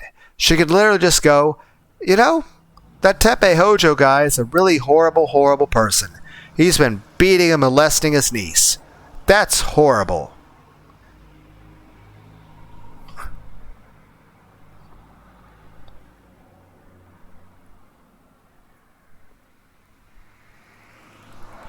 Or she can even just say, you know what? My friend Mia, my granddaughter Mion, her best friend in the whole world. Like, she's got these best friends that she loves very much. Rika, Furude, Keiichi Mabura, Rena Ryuga, and Satoko Hojo. Anyway, Satoko, her uncle's really not nice to her. That's really awful. Even for that, she doesn't even go detail about all the bad things he's doing. Just say he's not being nice to her. People would fucking kill her. Kill for her in that situation. Even over just that.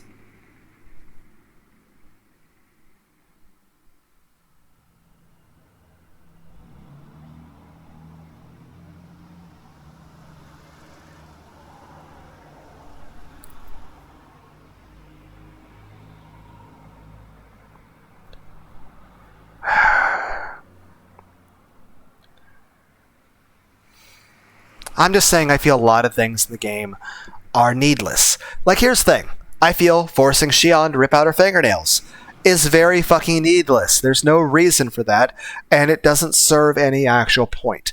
Any purpose you want to accomplish by doing that, there's better ways of doing it that won't result in, severe PTSD. In the same regard, if Teppei is being abusive to Satoko, there were so many avenues that you could have gone down even before it got to the point that she had the mental breakdown in the school, let alone murdering him. But even after you fucking killed him, there was still people you could have gone to and talked to that would have been helpful and stuff. And there were so many other people you could have trusted. Like, I mean, if you'd gone, like, before or after, like, even before killing Teppei, if you went to Mion and random, like, guys, I'm gonna kill Teppei. Or even after, like, when Rena said, hey, you need to come with me and Mion out to the dam area with the junkyard. I'm like, Rena, I need to discuss whether we discussed at the junkyard or right there. I could do like, hey, I need to check where I buried a body.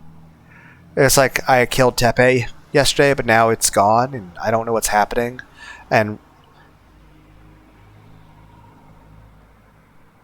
also, Teppei might have been dead. He might not have been dead. And of course, there's another version of the story where Teppei actually attacks Keiichi first, and Keiichi winds up killing. Because initially he was not going to try to kill Teppei. He simply came there to rescue Satoko and take her to safety.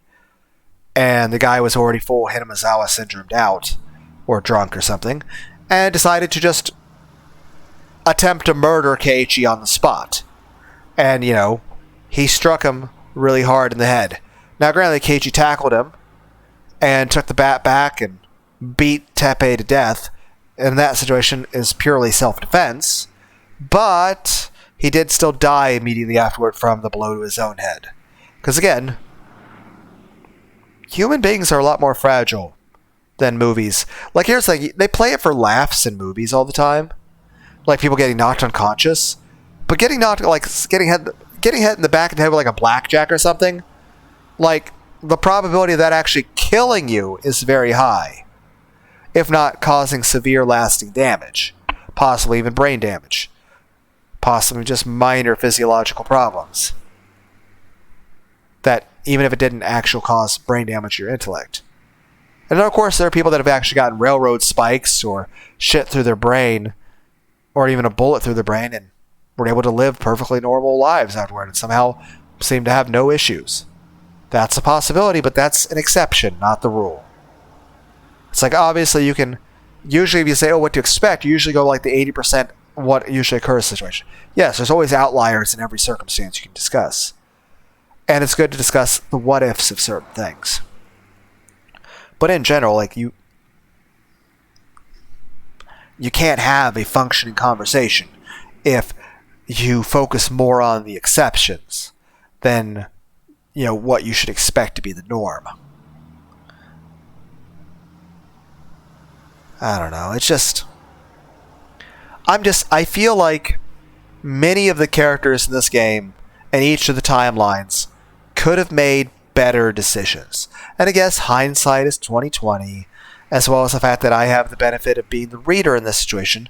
I'm not in an emotionally, upsetting circumstance, so I'm able to think more rationally. Obviously, if I was personally in any of the circumstances in any of these games, I probably wouldn't be able to think very objectively, and I'd be very emotional. And I wouldn't have all this extra information and time to work with. But I do feel like there were much more intelligent decisions that could have been made in every timeline.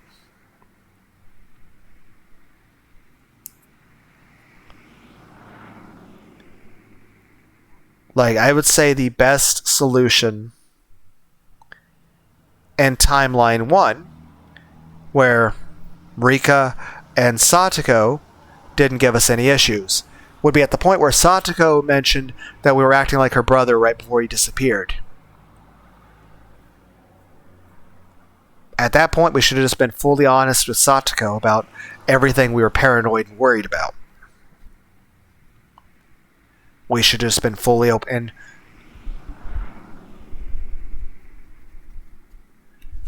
At which point Satoko would have been a voice of reason, and she would have looked into things.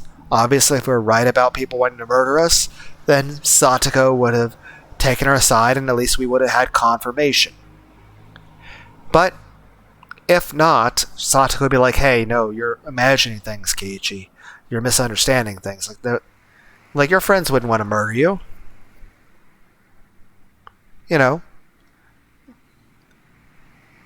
timeline 2, obviously the first decision to do is don't break into the shrine.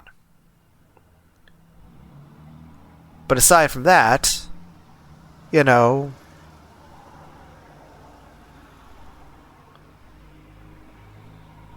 heck, there are so many times you can go to people to ask for help. Heck, technically we're seeing timeline 2 right here, just from Shion's perspective. Here's the thing. Shion goes to Rika as Mion, and Rika, and they're discussing Shion and Keiichi sneaking into the shrine. And Rika says, well, we can just let them off with warning, and they're really sorry, so we won't hurt them. Which means technically Shion would be safe. So it would be Keiichi. Which means technically in that situation, Shion could just let it go and everything be fine.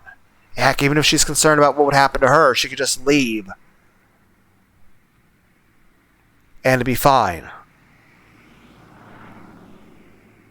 She could also possibly release Mion, and maybe the rest of the Yakuza might have an issue with the fact that she tased Oryu to death.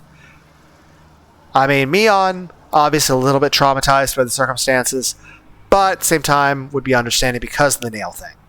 And Oryu, maybe Shion and Mion could discuss things and with the rest of the family. Maybe they could make it work out. If not, Shion could just leave with some money from Oryu. Just saying, there was no reason to still murder Mion. Or to show back up to try to... there's so many times, there's other decisions that could have been made. I feel like there's so many times branching paths to, there were better choices.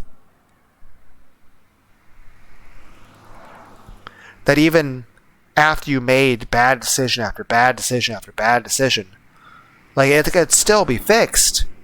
It was still fixable.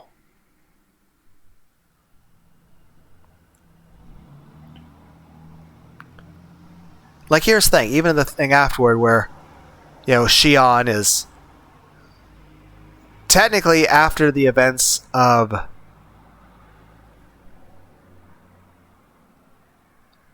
Watanagashi, Shion, in any timeline, whether she was completely innocent or the perpetrator of everything, technically could have just stayed away from Keiichi and got therapy. But again, probably the brain parasites probably didn't help that. Then again, Keiichi kind of made a bad decision to go walking alone with. But then again, obviously, I feel like the police weren't very, I don't know,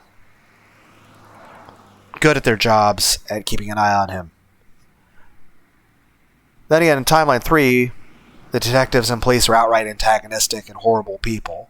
In Timeline 2, they were just manipulative. They meant well in certain regards, but they were definitely morally questionable. And in Timeline 1, Oishi was fully trying to help and do what was best for Keiichi and everyone else. He was trying to help. And he didn't want anyone to get hurt. He wanted to save everybody. Like in Timeline 3, he was just an asshole. In Timeline 2, he was just cared about his job and nothing else. In Timeline 1, he actually cared about people and about Keiichi and wanted to help.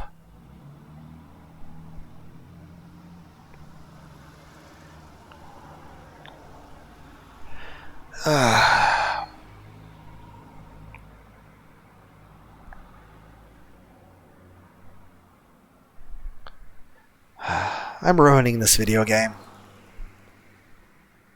By just dear developers of this video game, if you ever listen to any of my videos, let alone this one, how do you feel about the things I discuss in regards to your video game? It's a great story. I want more from you. I want you to write more. But I feel like I'm doing a very terrible job of just focusing on reading your story, and I'm just discussing hypotheticals in regards to your story, and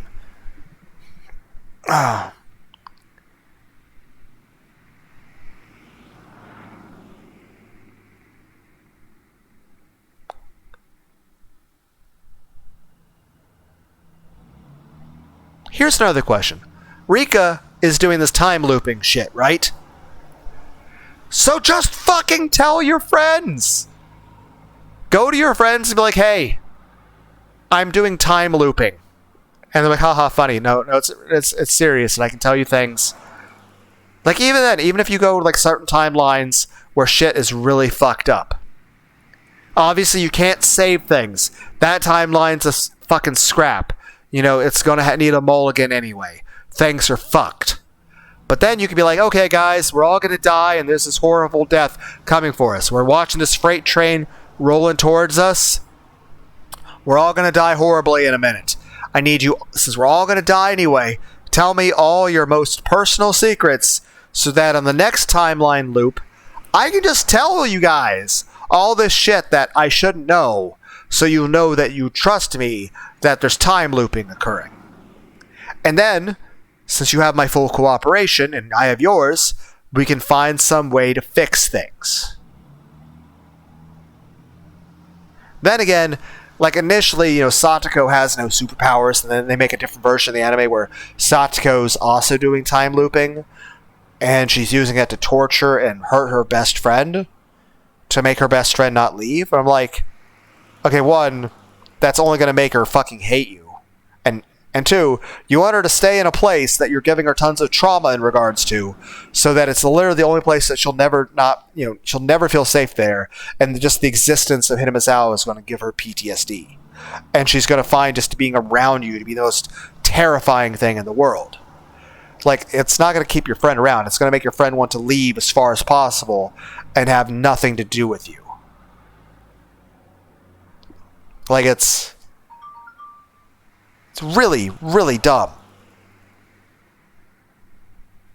I feel like people could be making better decisions in regards to this game.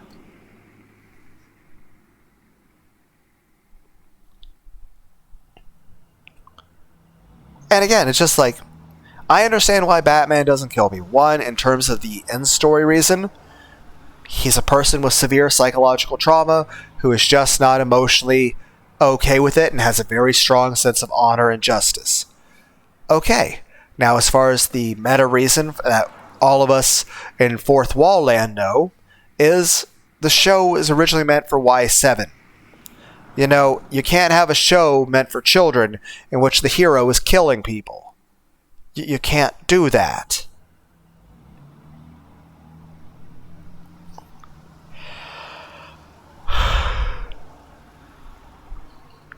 Like, you can't have the Power Rangers fucking murdering people because children are watching the show.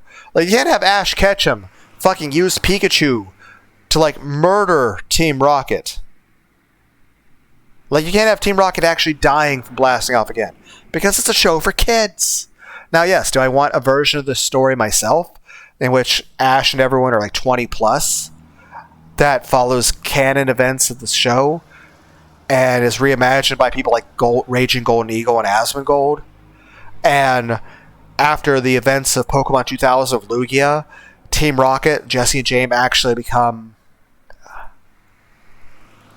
best friends with Ash and are actually traveling with him, sleeping next to him in the woods. The same way Ash, Misty, and Brock are. Yes. Now, obviously, I'd want the show to be, like, rated, PG-17 at least, if not full-on mature or rated R. But I would say this. Change the name of the show and definitely don't call it Pokemon. And definitely don't market it for kids. Obviously, if a show is meant for kids, then don't have anything corrupt in it.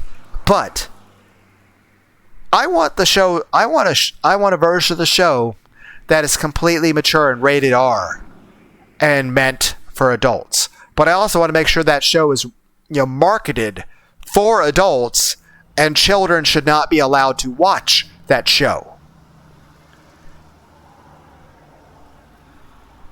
I'm trying to think of a good anime that's a good example of it. I don't know. High School DxD? You guys familiar with High School DxD, right? Like, that's a good show. But I don't think kids should see that show. But I certainly enjoyed the fuck out of the show. Now, Naruto, stuff like DBZ, obviously, middle ground. It's somewhat mature, but you can have teenagers watch it. Even people that are 10. It's, again, Batman the Animated Series. It's rated Y7. So it's a show aimed at, like, 7-year-olds and up. You can't have Batman killing people in a show for 7-year-olds. Now, it'd be okay if you make a separate version of the Batman story in which Batman's, like, fucking best friends with the Punisher and Peacemaker, and, like, instead of, like, having, like, Robin or Nightwing, imagine a version of the Batman series in which instead of, like, there's never a Robin, or if, like, there ever is a Robin, like a Jason or a Tim or a Dick or Damian, they're never a Robin.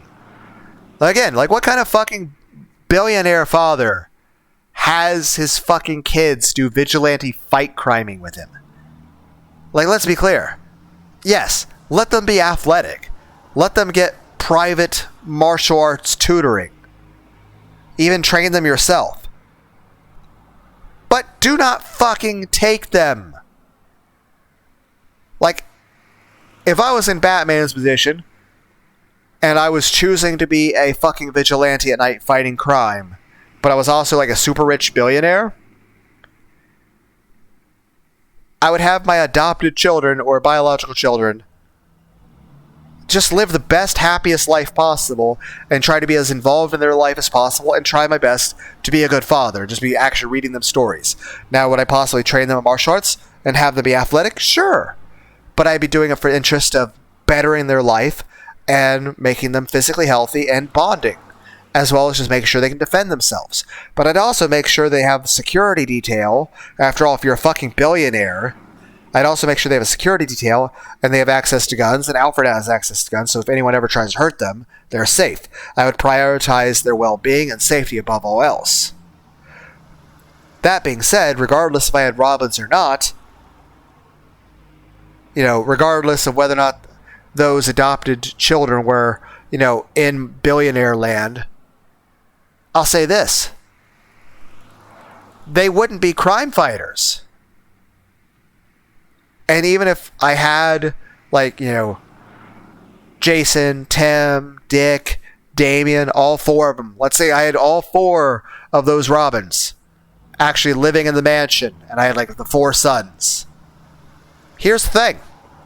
Yes, I'd probably make sure they all had access to training and martial arts stuff, but I would never, ever, ever, ever let them be Robins. They would never be fighting fucking criminals. At best, they would know the martial arts stuff to defend themselves if they ever get attacked, but I would never have them do vigilante stuff. Even if they ever... And here's the thing, I would not tell them I'm Batman, and even if they found out, I would not have them be doing the stuff themselves. And they're like, oh, well, how is it fair? Simple. Because I love you, and I don't want you to get hurt. So, I'm not going to have you guys doing that. I'm not, like, that's completely irresponsible in every regard. But here's the other thing. Regardless if I had any of those adopted sons or not, if I chose to have a teammate, why not Peacemaker? Like, imagine that. Imagine a version of the story where, you know, instead of Batman and Robin, it's Batman and Peacemaker.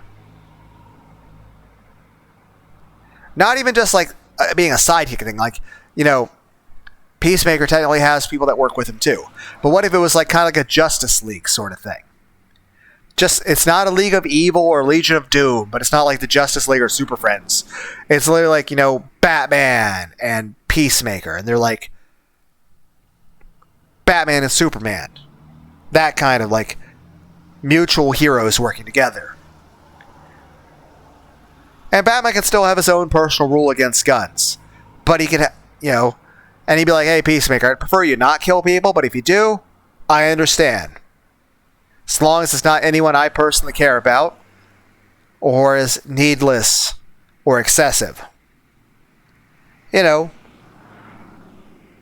a case-by-case, rationally thought-out scenario. You know, Batman doesn't have to be a moral absolutist. Only a Sith deals in absolutes, Anakin. That in itself's an absolute. Whatever. I'm just saying. Like, imagine that version of a story where we have Batman and Peacemaker as best friends. Both being what you'd expect from each of them, but in a way where they don't clash. But in a way neither of them really has to compromise a whole lot. But there's a little bit of mutual compromise on both sides.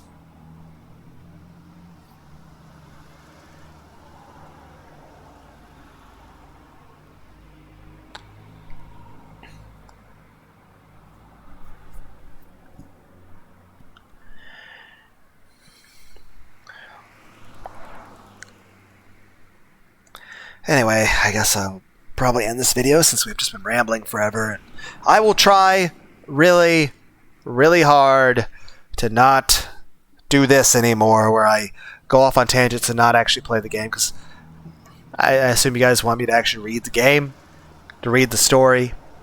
And I've been talking about Batman and Peacemaker and the morality of, like, should you kill the Joker? Should you kill Tepe? You know, like I'm saying, when the U.S. Marines killed Osama bin Laden, yeah, I did not feel any remorse at that moment. I didn't feel sad or feel like, oh, like the only reason I would have wanted him to be taken alive is so that he could, you know, have a public trial and then be publicly executed. So, but yeah, kind of feel that anyone, like any of the Marines that were directly involved in that, I hope they got, you know, appropriately compensated and got medals and were appropriately honored.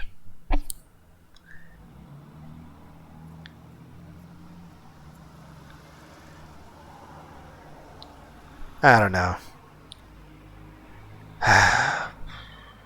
I'm not sure what I'm trying to discuss in regard to this. It's just me not focusing on a video game, apparently. I'm going to end this video. But yeah. What do you guys think about like a Batman Peacemaker combo?